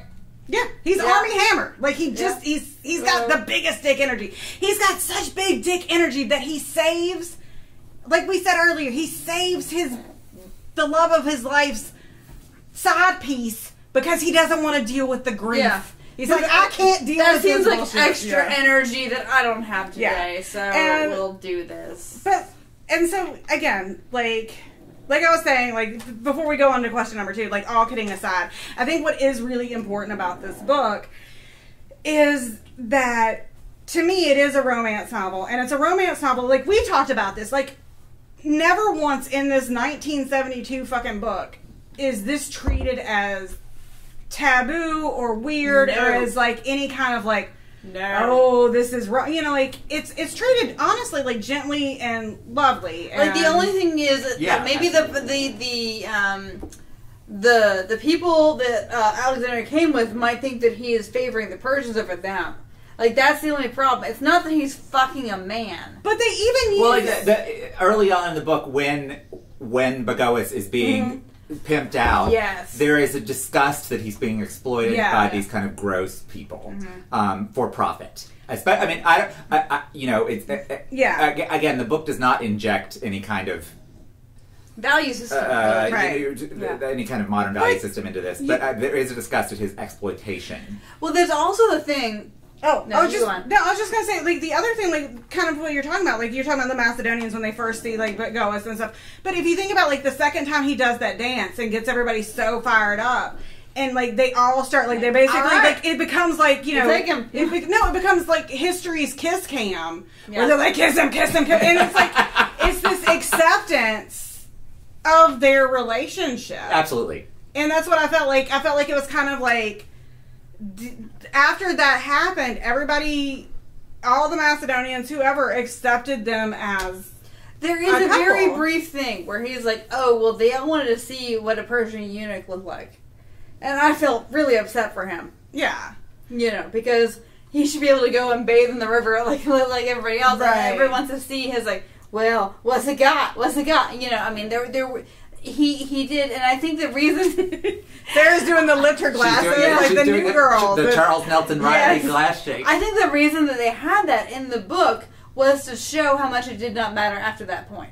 Yeah, and I think also, I think that, and then just going to different places, and like we said earlier, like she's really good at like this world building and talking about different worlds, and like when you are exposed to something that's wholly new, the curiosity and things that happen with it. Yes. So I mean, this book, and let me go Sarah on this. So Everett's crying. So I went into history thinking I was going to do this as a life thing, and I went to history as like, okay, it's forces. History is not great men. History is forces, and history is memetics, and which is what we had before we invented the word meme, that accidentally made its way out with wings. Anyway, so history is not great men. We were taught great men when we were kids. There are no great men. Great men arise because of forces that have nothing to do with the great men. But there are great dicks. There are great dicks. Such great And dicks. sometimes there is a great dick. Or, you know, like ever so often there's a thing that you can't account for and it makes no fucking sense. There's no reason for a man to do a thing like this. And it's like Alexander or Joan of Arc or, you know, like people like this. They do arise, these great people, and they make no sense. They do things that nobody should be able to do. There's no reason why a Macedonian prince should have been able to conquer all his way to the Indian Ocean and back. Well, this is me talking out of my ass, kind of, but Alexander's kind of the exception that proves the rule about great man theory. Because, Yes. like, he's so exceptional. Yes. I mean, like, Yeah, but he had that good Hephaestion Yeah, dick. that dick. He had that big dick. Well, he also had that Hephaestion dick that was doing all the emotional labor for him. Let's just say the canonical big dick energy. That there is such thing as such a big dick energy that can change history. Yeah. That is not, and it offends me. Because, like, I'm like, okay, history is about... Sarah's offended by big dicks. That's what we have learned. Because history is about forces and technology and all these things. And there goes fucking This movie- Alexander the Great. He makes no sense. There's no... Courtney's trying to conductor me down. But no, it's legitimate in this case. That No, I'm going to absolutely, like, cut this little... And this is just going to be what I play at you. We're gonna trim it. But I'm offended by big dicks! But that's crazy, right? I mean, because you have also studied. This is your shit. What is the movie? This is your network. What is the network news? What the movie? The network news. The Network? This Yeah. is your network. This is your network. Oh, shit. She's at the end of a long table. She is I'm offended by big dicks. You're offended by big dicks. History is technology. Man. But history is not supposed to be this. Any understanding of history in a modern sense is it has no room for Alexander the Great. I'm mad as hell and I'm not going to take big dicks anymore. So Alexander's big dick, it doesn't make sense, right? It carves a dick swath. Oh my god, you gotta stop. We're gonna have to cut so much of this. Okay, There's a mountain range and there's no mountain range anymore because Alexander's dick flopped out. you've gotta stop. Okay. I can show you from I don't need any Google Earth Tyre. You can see what Alexander did to Tyre still now on Google Earth. Okay, alright. It, Take a breath. Have a sip of that water. it's amazing. Okay, would you talk shit with or about Bagoas? Me and Bagoas would be fucking best friends. Oh my god! Like, I want to know all the fucking I gossip would murder today. every like Bagoas. Like, you want to murder a bitch? I'll go murder a bitch. I mean, Like, I think it has changed my opinion of who, for you to become a Doctor Who companion, you would need to see first. You would need. Where do you want to go, Courtney? Any place in space and history. Like, Bagoas! I got dicks too, man. It's But always no, I mean Alexander is definitely a fixed point. yeah. Like I guess maybe that's what fixed points are. They're big men. That's a fixed point, but what I'm going to be doing is be like, Aphasia, come here. And We're going to have some fun. digging. Bagoas, come on. We're going to get you down. We're going to Oh my god! Right? Three-way. No, you could never. That's a fixed point. You could never get Bagoas and Hephaestion to fuck. That's a thing that could never. Girl. I Give me know. enough time and enough line. I know. World's enough in time. But in the Doctor Who kind of they're their strictures. fucking. Yeah, those are things that could never. Those are parallel Well, lines. as we've heard already, we know that Oh Chewie my- saves Hephaestion. And that Chewie is going to save Hephaestion and get Bagoas, put him in the Leia costume, and they're going to fuck it out. I can't with that. Sarah's dead.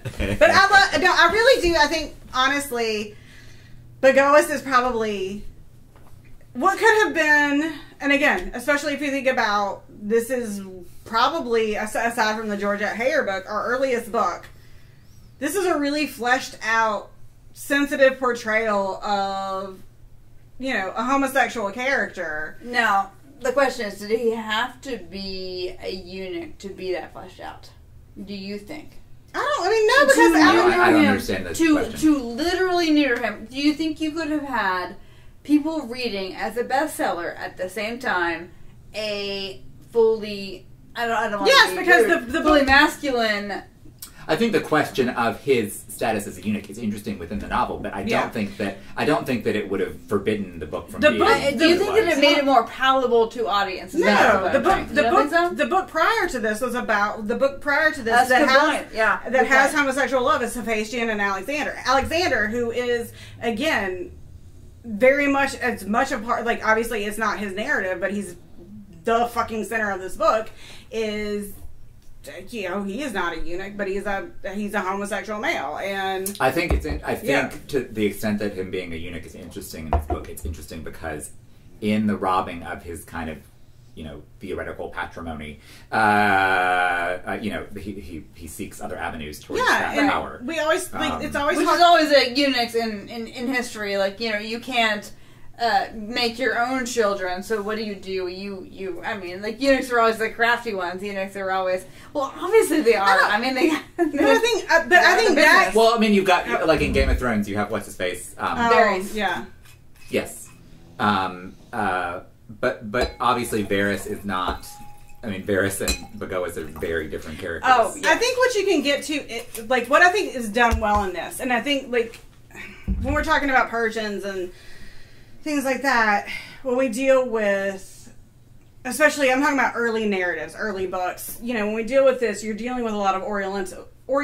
Yes. Where you get really negative stereotypes. So you get, like, these eunuchs that are crafty, that are, you know, you get that with a lot of these kind of characters, and I feel like he's never, like, in this book, to me, he's never that character. Like, he does what he has to do. He's very smart. He's very cunning. Right. But he's never. It's honestly a commentary on that. To use the Game of Thrones example, just because I threw it out there, like, Game of Thrones engages, you know, so much in kind of Orientalist tropes because, like, Westeros is the West, and then Essos is the other place, and Varys is from the other place, right? And Westeros is the stand-in for Western culture. Both of the cultures depicted in this, the Persian and Macedonian, neither one of them is portrayed as like the stand-in for Western culture. Right. They are two entirely distinct in cultures that neither, you know, it's not like the Macedonians are standing in for like the British. Right. They are their own entities. I mean, like, you can tell that Bagoas is obviously a cheerleader for the Persians, but it's part of his character, and it's kind of like almost a comedy thing at some point. But also, like, he's the son of a Persian lord. Like, the first 10 years, like the formative years of his life, like, it is the most even-handed thing you're gonna find. And I do think, you're like, absolutely right. Like, I do think that she does this really good job because, like, prior to this, and like, in addition to this being a book portraying homosexual love, this is a book dealing with someone who is from, you know, the Middle East, essentially. And yes, it's the ancient Middle East, but, like, if you think about how this is dealt with in, like, the romance novels that come after it, and, like, the chic and things that come before it, where it's, you know, this, again, that Orientalist, like, negative connotations, like, this kid is balls out. Like, he's awesome. He's seeing the syncretism, like, when Alexander, and I think this is what she's trying to show, is what was lost. Like the idea of Alexander having that company of these very flashy young Persian men, and, like, what could have been had you actually made an empire, like a truly global empire. And I'm like, that wouldn't have necessarily been that good. I think the book's pretty sophisticated, and it's kind of Bagoas sees the perils of and he's smarter. He's much smarter than Alexander. Like, he is, and Alexander's like a force of nature, and he has to, like, work around this. But that's what you're talking about. Like, when you're talking about, like, his frustration is that, like, you know, I mean, because he's been enslaved essentially now at this point, like, over half his life, he's never going to, like, fully say it out loud, but it's that thing of like, motherfucker, like, had it not been, like, I am smarter than these idiots. Right. Yes. I could be the one doing this. Right. But, like, yeah, so I think it's this really, really great narrative and kind of exploration not only into having this, like, this figure that is, a homosexual male that's not, we can't, like, it's not ever, made... They made it unusual. Yeah, not made unusual, not made salacious, and also he's a Middle Eastern homosexual character that is really, really sympathetic, and, he's a all-time great literary, like, he's a great character. Because you can see his feelings. I think, I have not read as many, kind of romance fictions as y'all have. But to me, I mean, this is pretty. It's pretty powerful. And again, you don't have the kind of like heavy breathing kind of scenes necessarily, but the depiction is. But I don't know if you need it. I don't think it's incredibly. To me, it's incredibly sensual. Yeah, very sexy. Even though it's not. Which we'll get into. Explicit. Sorry. No, we will absolutely get into that. Okay, so we have our, the women in this, the bitch to Bechdel question, which, again, this is a lot of dicks. So, essentially, I think we mean by this, everybody who's not Alexander, the Bechdel to bitch. It is so. It's very. I guess like labile, like that there are people who are with Bagos and there are people who are not, and that's not necessarily. Like he has this very sensitive understanding, I guess. Yeah. Like okay, so these people, they're with this guy who has like this creepy teaching method, whereas like on the other hand, like there's these women. And they're safe to me, or there's it's never he never tars and feathers with one brush. It's very he's the man, the mind of a man who is very court savvy. Yes. He has very few friends, and like he doesn't have any, but like he has like people that are like useful to him. Yeah, there's like aside from, but I think what you could like put in this place, like what you could put in its place that we could talk about for hours is like. He doesn't have friends. He has because again, like and that's not because of him. It's just the nature of how he grew up. Yes. Like the court environment. Yeah, he is not trusting anybody. Like, but key to this, like, is one of the things. Another thing that kind of defies the kind of trope of the kind of cunning eunuch. In this kind of way is he doesn't. Oh, his cunning. He is cunning. But his cunning isn't. He doesn't weaponize it. No, he's never to hurt made people. Yeah. Yes. It's not. Like he is such an observer. He just isn't gonna have friends. Right. That's just the way he is. But I think where you could put this in is the relationship that he has again with Hephaestion, and that they hate each other, but they don't hate each other because they love the same person so much. So he says they both do that repeatedly. They say we each didn't do this because we know that it would be robbing. Yes. Alexander of the other. Yes. And when Hephaestion goes and saves him, and then even like okay, when like in the book, this gives you a whole tangent, but I'm fine, thank you. When Alexander has an old ass horse in the book that we call Old Oxhead, which is hilarious. Like, the Oxhead, the horse. The horse girl. Oh shit, I knew we were going there. Yeah. So, but when the horse is dying, the horse is like 30 years old.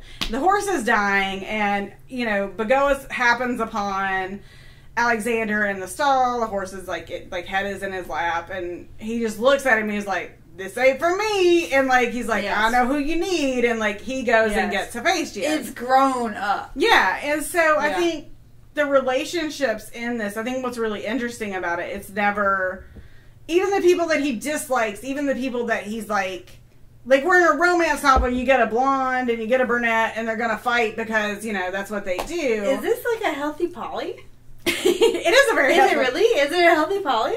I've been wanting it to happen. That's all I've wanted is. But I mean, there's healthy polys that are not. The third is not like a. I just wanted to try Dicta so bad in this. I wanted to try Dicta so bad, but I think what's interesting is, like, again, in typical romance novels, what you get is, like, just, especially the early ones, bitches can't be friends because they're competing over a man. You got a blonde girl, she can't be friends with a brunette girl. Like, because we're in fuck this, you. Yeah, we're in this. You've got, like, two guys that fucking hate each other and, like, are not fans of one another, but have a mutual respect for the other. Which is a very queer aspect of it. Yeah. But what it is like, you see that the Alexander is a juggernaut. Is a railway. This dick's too big for one person to share. The Alexander is unstoppable, and that's what that is. You know, I mean, who among us can own an Alexander dick? And I think that's maybe why it was maybe palatable to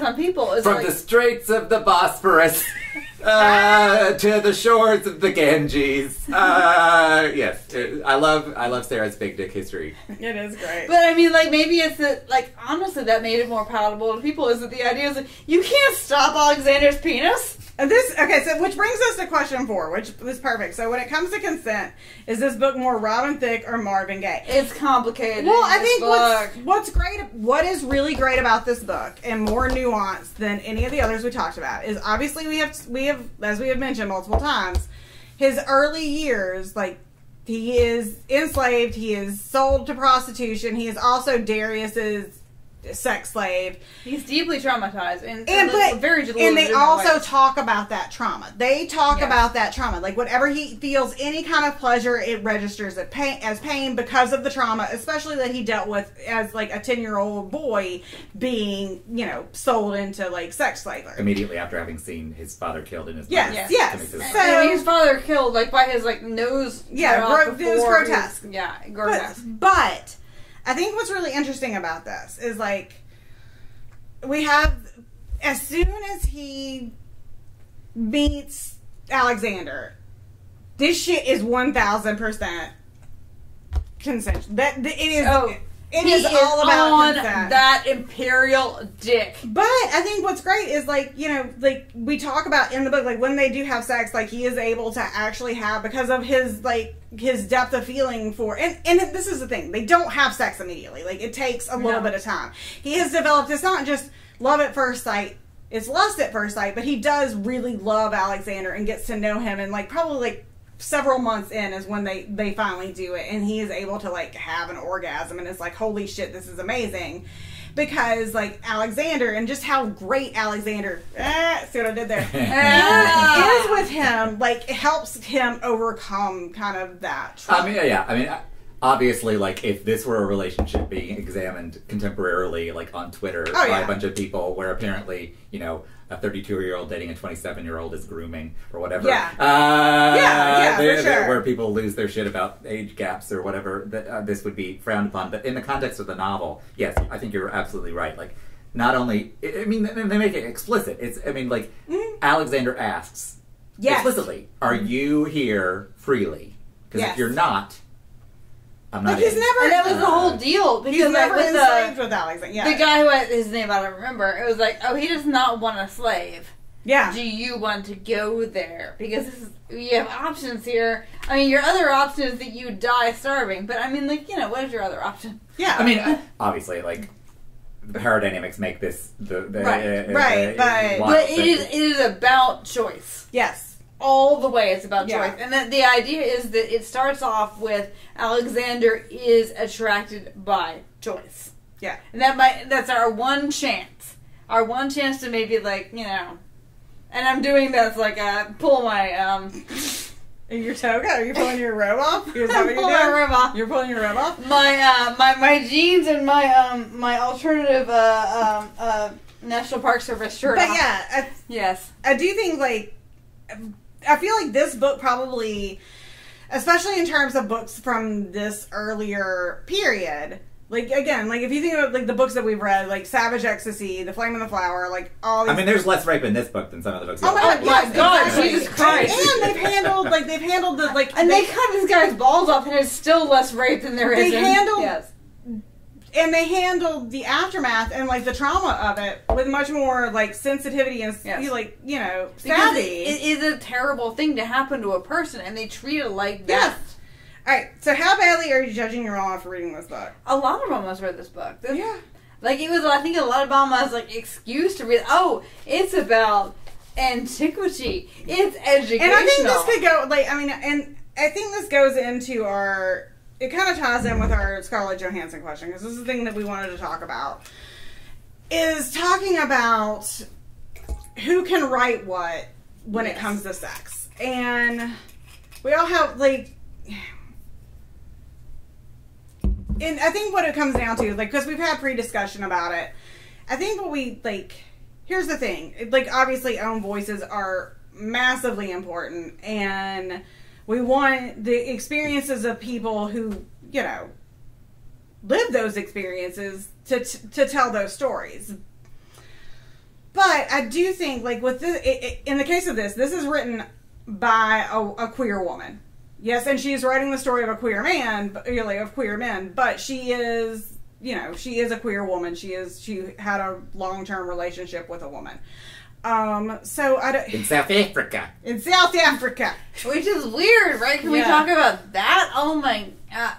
But I mean, I guess, room there. But I think it's a weird thing. It must be like, you know, because like we said in the beginning of it, you know, she joined the liberal, like, forces. Like, what must it have been like in Great Britain to where you go to South Africa where you're going to be less, like, what How must fucking bad's it gotta be? Yeah, what must your life have been like to, like...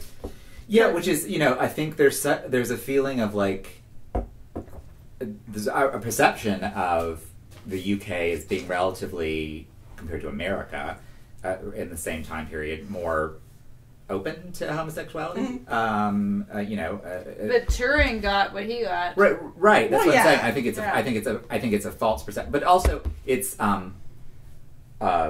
if you read some novels about the period about, you know, gay life, it's one of the queerness was kind of an accepted part of the culture, but it was something you were expected to grow out of. Like it, and that's common with Greekness. I mean, with the idea of that you would grow out of. Right. Well, you know, it's not coincidental that the people, you know, the people who are at Cambridge and Oxford, who they were steeped in, you know, classics.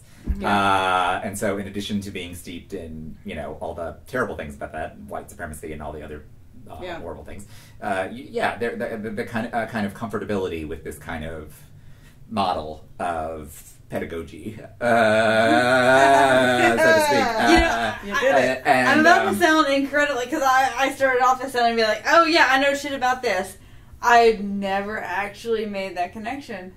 There's guys like coming up with that exact model of that shit, came up with a model that was very useful to them. Sarah's making oh shit! So this was just happening, like a little sparkle in Sarah's brain. So, no, like, I did not think about it being useful to them in their lives. But like, for example, I mean, to give an example of this, like E.M. Forster, the novelist, you know, was a hugely successful novelist of the early 20th century. He wrote a book in like 1912, 1913 called Morris. I was wondering if we were going to talk about that. Spelled Maurice. But he wasn't published until decades and decades and decades. It wasn't published in the United States until about the same time as the Persian Boy in the 70s, in which it's about a relationship between two kind of Oxbridge type young men, but telling the reason that it wasn't published was not necessarily because it even addressed homosexuality. It's because he wanted to write a book in which a gay relationship ended happily. But in the novel, the relationship between the two kind of upper crust young men does not work out, because one of the men starts to see it as, he's like, well, I outgrew that. Right. And that was what we were doing when we were in school, but now we're adults, and that was in the past. Right. And so he's shown the kind of wonders and the freedom of love by this quote unquote lower class character named Scudder, who's the only time in fiction, either cinema or or novels where something good happens in a boathouse and it's gay sex. They have, but in any case, he finds love with this character named Scudder.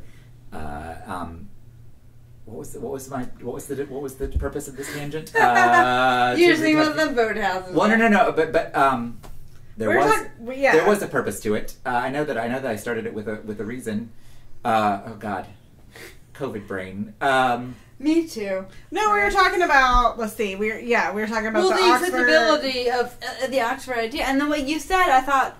It's just interesting that like the idea of growing out of it was the idea that you get in Greek. And my question is that really Greek thought, or is that actually imposed upon? I feel like it's probably right, because the idea is you grow out. It's your juvenilia. But they don't really ever grow out of it, like by your Athenian model. Like they they go from one person, they go from one sexual position, marry a dumb bitch that annoys them, and then like get them another.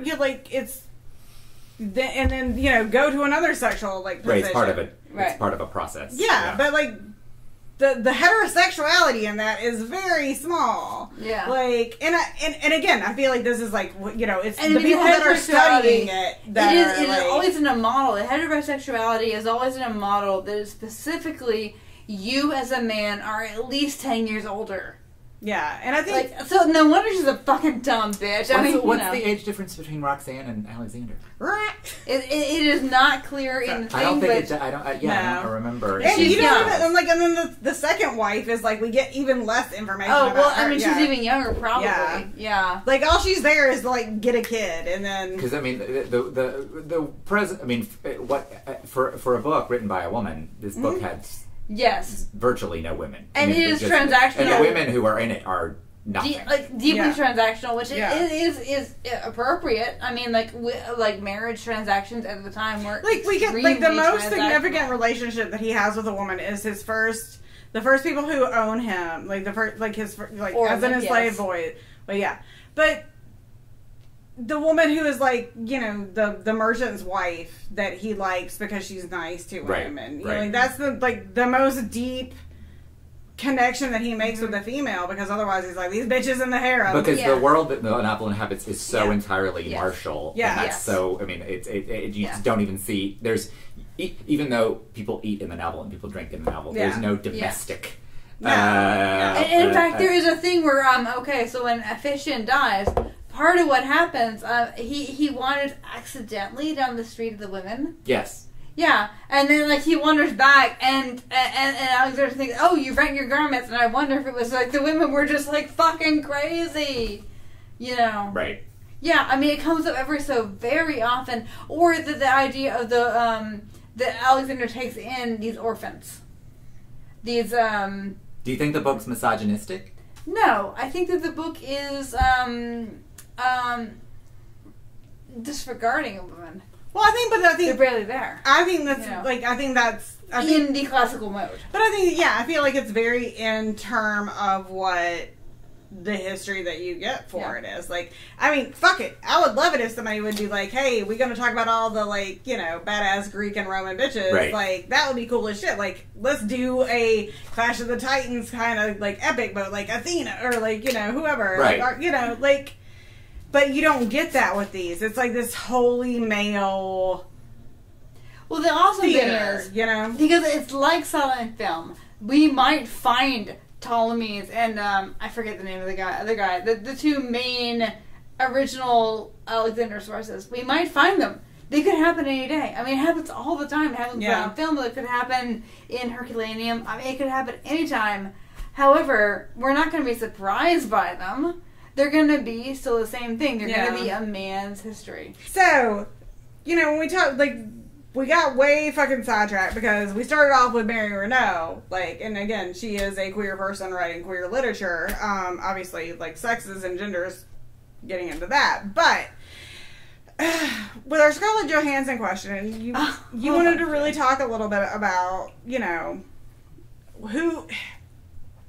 We want to talk about own voices, but we also realize that own voices especially in terms of sexuality, is way more complicated than, like, in terms of race. So, because sexuality is really crazy, complicated, It's very and fluid. very fluid. So in terms of own voices, one of the things that this book really got us thinking about was talking about own voices in terms of, especially, like, straight white women, cishet women writing, you know, depictions of homosexual love. It's, like, just the nuances that go into it. Because it's really easy for us to say, well, this is this is that.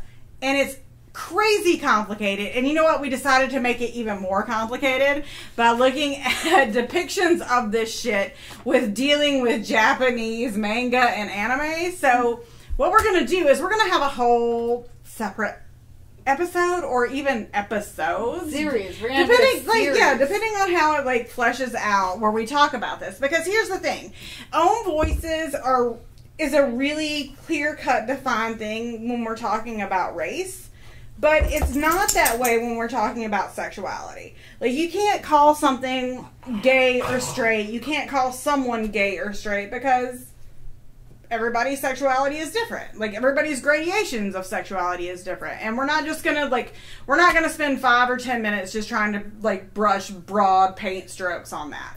So we're gonna come back to that later with some different episodes, you know, to really explore it and look at it. And here's the bottom line thing that we want to say is that really the responsibility of shit should be on publishing. Because nobody's inauthentic story should be told over somebody's authentic story. And, like, more authors of, obviously, color, especially, like, authors of color who have, like, non-binary, you know, who are non-binary, their stories need to be told. And that's, publishing needs to, like, publishers need to be giving those people all the contracts. Well, all those the people money. just need to have power in publishing. Yes. Power in public, like, representation and power in publishing, which is a whole other fucking episode. Representation would not be the problem that it is if people were allowed to write their own books and stories and were given the same kind of deals in publishing that everybody else is given. Right. And so, like, when we, like we were speaking about before we had the break, you know, like, we do our gay Hanukkah books. And, you know, the last one we did, we know was written by a woman, but we don't know her sexuality. And so that's kind of what we're going to explore in, like, our little mini episodes that are be coming out later. So you guys pay attention for those. We're going to be hopefully also with us. Well, we will do a series. So just jumping through this book, you're not leaving the house looking like that. Let me tell you something. Oh my god. This motherfucker is the best dressed person out there. Bagoas has all the outfits. He has all the silks.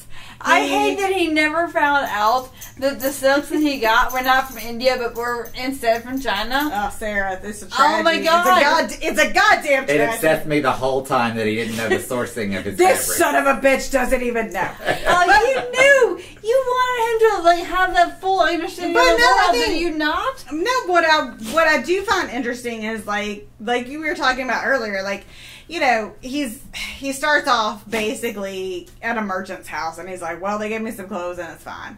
And then, like, as he moves on, it's like, well, they gave me this and it's really nice. And then they gave me this and it was really nice. And it's like this continuation. They give him new clothes when he goes to his training for Darius, Yes. and then he's like, oh well, these are so nice. And then when he's prepared to be going to Alexander, we're like, get these rags off of you. Like, This is garbage. Garbage. Yeah. This is garbage. This and it comes down to matters of it's an interesting, there's a matter of taste, and the questions of taste between Persians and Macedonians are really interesting, because, like, the novel makes a great hay about, like, the kind of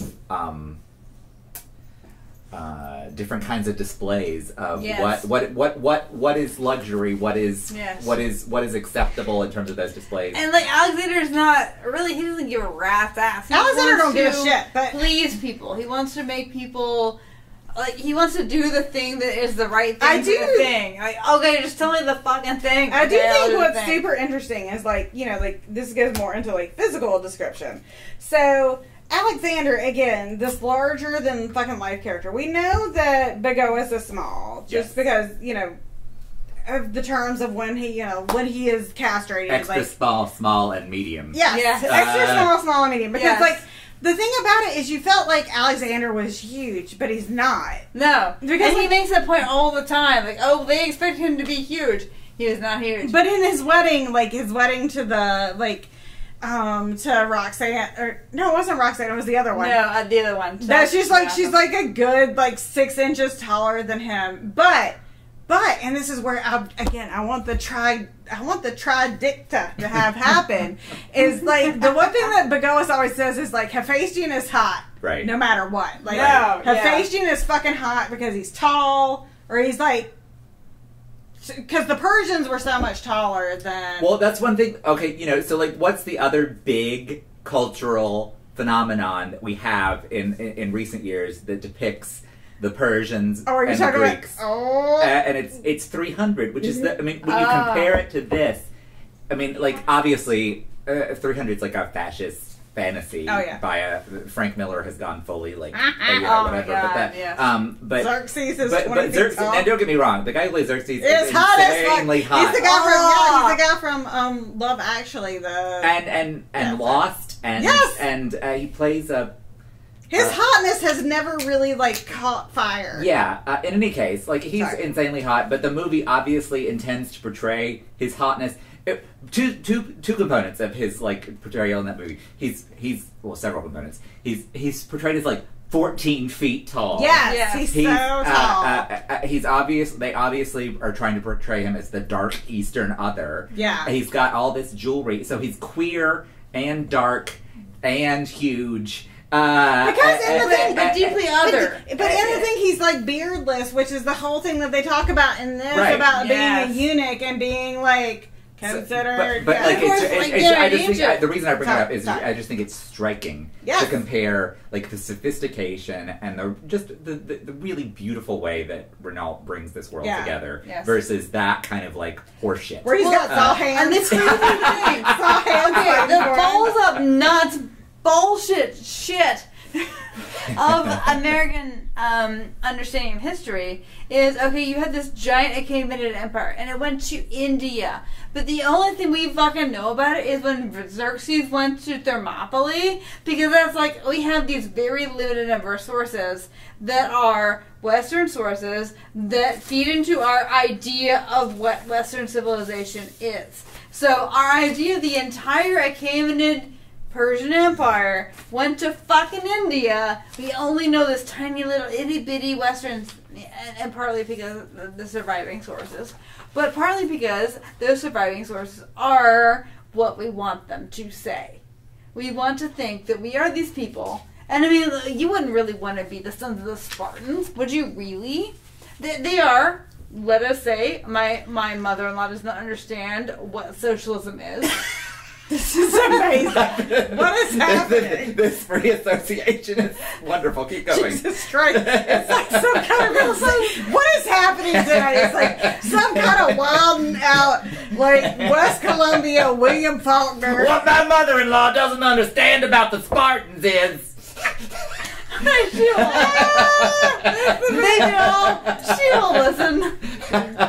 What is a socialist? Alright.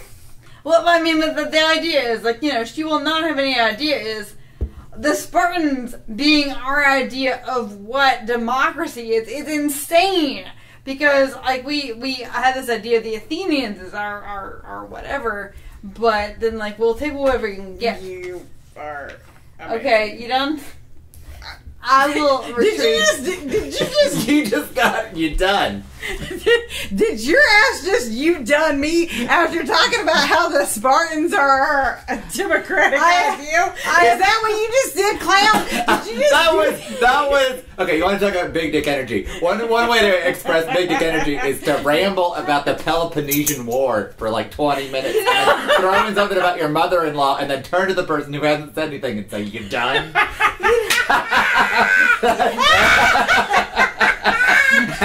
You got the cackle. You got the cackle that you wanted. I was gonna apologize. That's what you did. I was gonna be so apologetic because you were right. that was an asshole move of mine. But then I was like, you know what? Fuck it. It's amazing. Okay. No, I was gonna leave it, but no, you called me in it, and you were right. Okay. Anyway, can we make that a sticker too? You called me in it, and no, you cannot, because of that one time, but that does not mean for all given. Okay. Would your 12-year-old self have dog-eared any pages so many? Yes. Oh, yes. Oh, yes. Good Lord. This book is hot. Like, Yes. Oh man, like I was never a child who drew. I was a writer. I didn't please draw. tell me you drew this. But no. But if I had read this when I was I didn't read this book until I was house sitting for one of the professors in our department a couple summers ago because he had it in his house. So this book has only entered my life in the past 7 years. You're like, where was this? But if I'd read this when I was 12. Oh my, yeah. Actually, no, I wouldn't have drawn it because I wouldn't have been able. I mean, it would have been too hot. It would have been. You have your fingers outside, right? Yeah. I don't know. Like, I think it has to, again, the great thing about it is, obviously, I'm always thinking. It's like the text. It would have been like the text version of me staring at those Calvin Klein ads. I want more, though. I want him to be like, okay, there's this whole thing where, he's like, well, I did the thing to Darius that I wasn't sure if I should have done, and he beat the shit out of fucking me. And I was like, well, what was it? What did you, was it a thumb up his butt? Did you... I feel like it was a thumb up his butt. I don't know. Yeah. I feel strongly it was a thumb up his butt. I mean, I think Darius has had plenty of thumbs up his butt. I don't know. And if we're being serious, I'm almost certain that it wasn't. I mean, what do you think it was, though? No, I mean, I thought my reading on that scene was that he just assumed a familiarity that was beyond him. I feel like he assumed a familiarity that came with an act.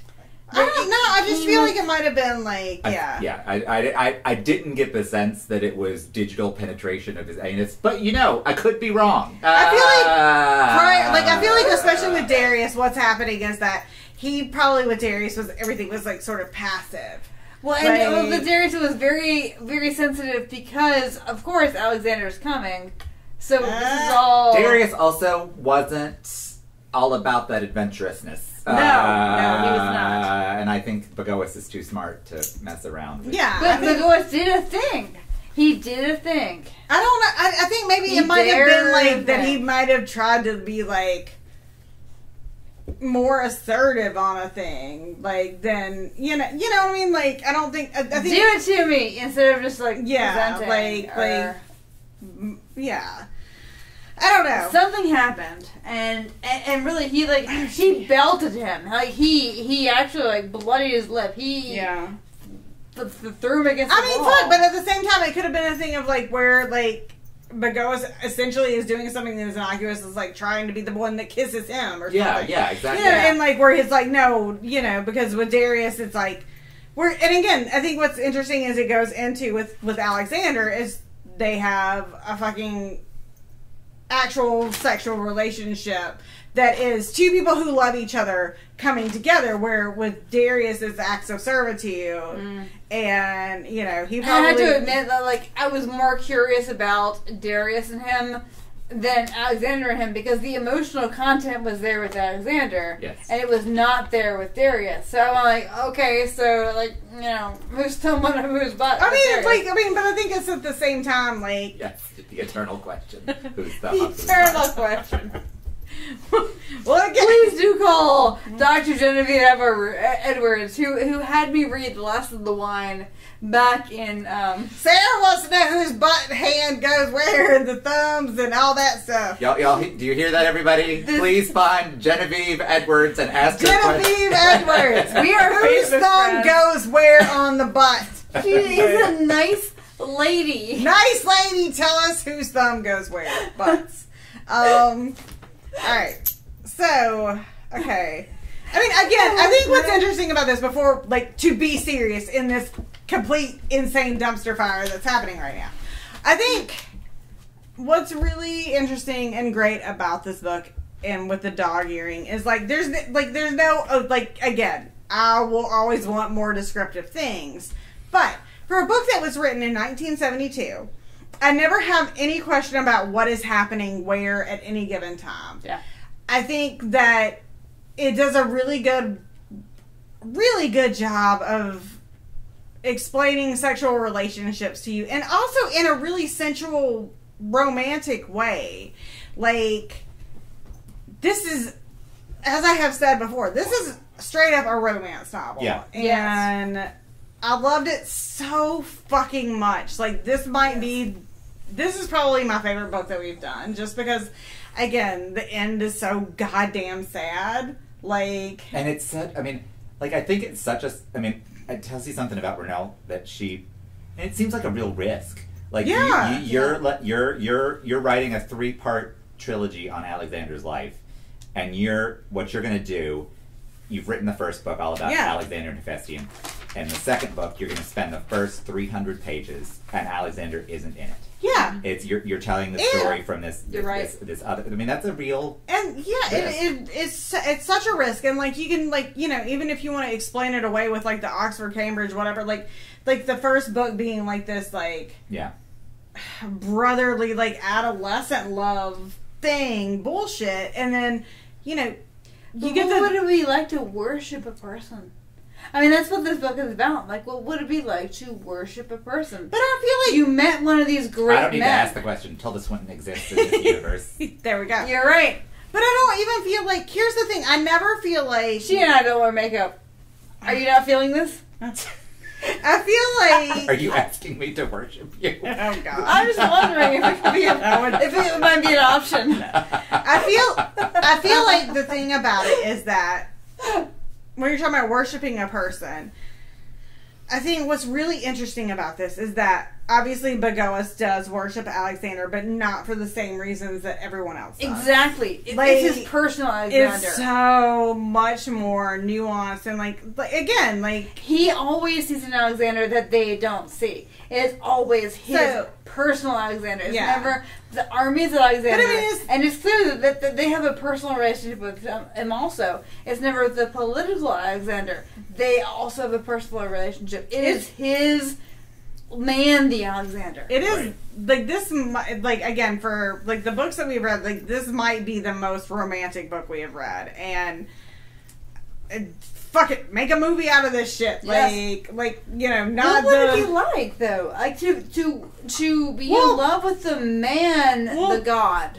Yeah, really, to really be in love with the man, the god. That's crazy. Well, I mean, what is interesting... So cast this, if they're going to make a series. Who's playing what? Well, I do think, what is it... In the Oliver Stone movie, Bagoas Brad Pitt's not bad. You know? As who? You have to have a movie star. Because a movie star is not a movie actor. A movie star is always himself. So in the Oliver Stone one, there is a Bagoas. So if I was going to cast... Because here's the thing. Here's where Oliver Stone went wrong. You can't... you hate a blonde man. I do. I hate him all. But here's the thing: you can't replicate Golden. There's you can't. You're absolutely right. Matthew McConaughey and Sahara is a whole thing. You can't try to make that happen. Brad Pitt is not wrong. Well, he was Brad Pitt circa. He was Achilles. Legends He's already of the done it. He's already done it. He was Achilles. So I would put for Hephaestion, I would make it Armie Hammer. Okay, I'm with you. Okay. But that's not the big thing. Who is the god? Just will you give me? She's working up to Okay, I'm sorry. Okay, so for my Persian boy, let me see. So can I just be Persian boy? I'm gonna say pick any era. Pick any era. He doesn't have to be a guy who's young now. Hold on. Oh, he doesn't have to be young now. No. Okay. Omar Sharif's gay son.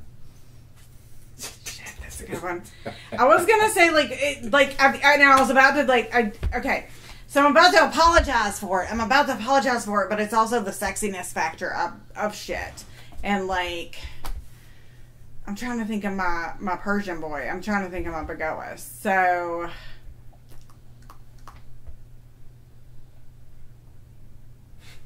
y'all, I don't know, everybody's like, It's gotta be amazing. well, no, I'm just, yeah, No, we're all waiting with it's bated like, breath. this is my, like, this is what I can do.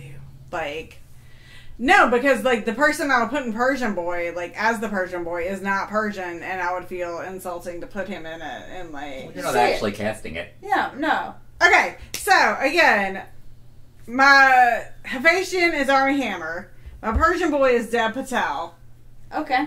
my Alexander is... That's the thing.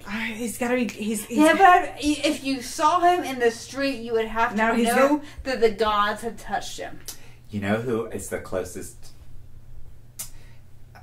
Maybe this is wrong, but is Richard Madden wrong? He's too, like, but see, like, I want gold. I want... That's true. Yeah, I want someone gold.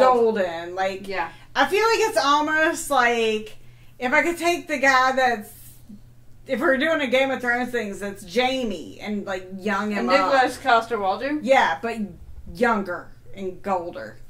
Like just third No, gold that's on. not a bad choice. Nicholas Coster. Yeah, he's got like that has that good blonde like. But the gods have touched. Like you Yeah. can imagine a spotlight. Oh on shit! him. No, okay. So my Alexander is the guy that is fuck.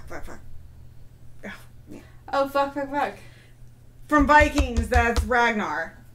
Travis Bimmel? Yes, that's my Alexander.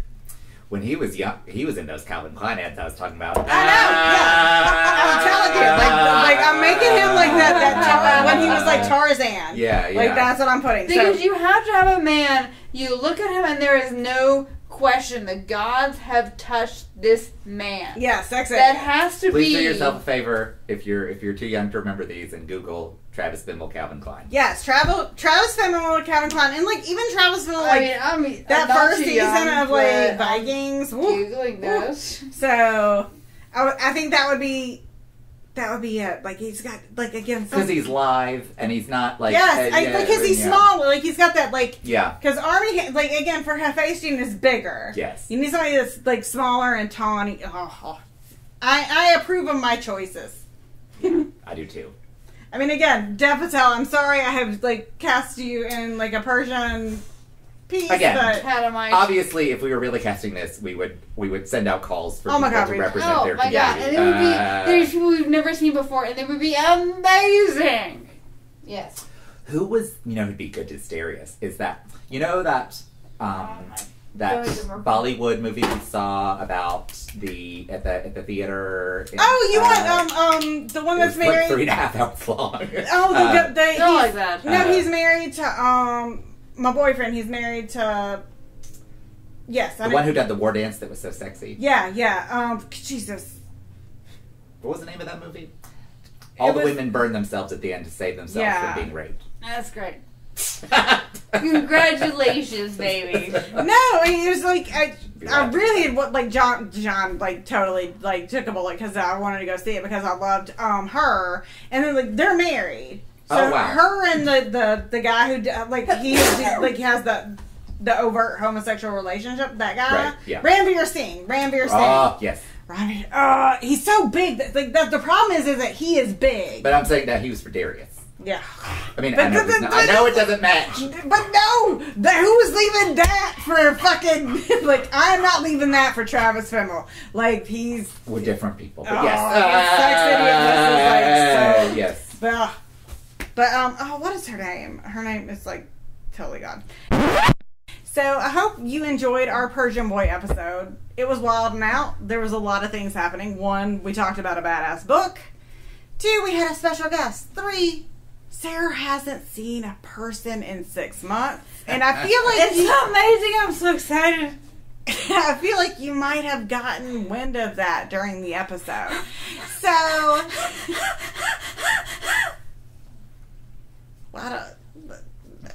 that's the thing. I don't know if we can cut that out. Hopefully we can. If not, It's funny, it just right? goes with, it's something. So anyway, this has been our episode of The Persian Boy. I hope that you look and go to bodicetipplers.com to see the essay that we have that goes along with this episode. I hope that you continue to check us out as we talk a little bit more about own voices and sexuality and writing in the special little mini episodes that we have coming up. We thank you for, again, you can find us at Bodice Tipplers on Gmail, Bodice Tipplers Instagram, Bodice Tipplers Twitter, and Bodice Tipplers. It's B Tipplers on Twitter. B Tipplers, and then again our Patreon. We're gonna start hyping our Patreon again because we don't sound like we have our heads in the toilets. So, thank you guys for continuing to listen. Have a good one. Love you.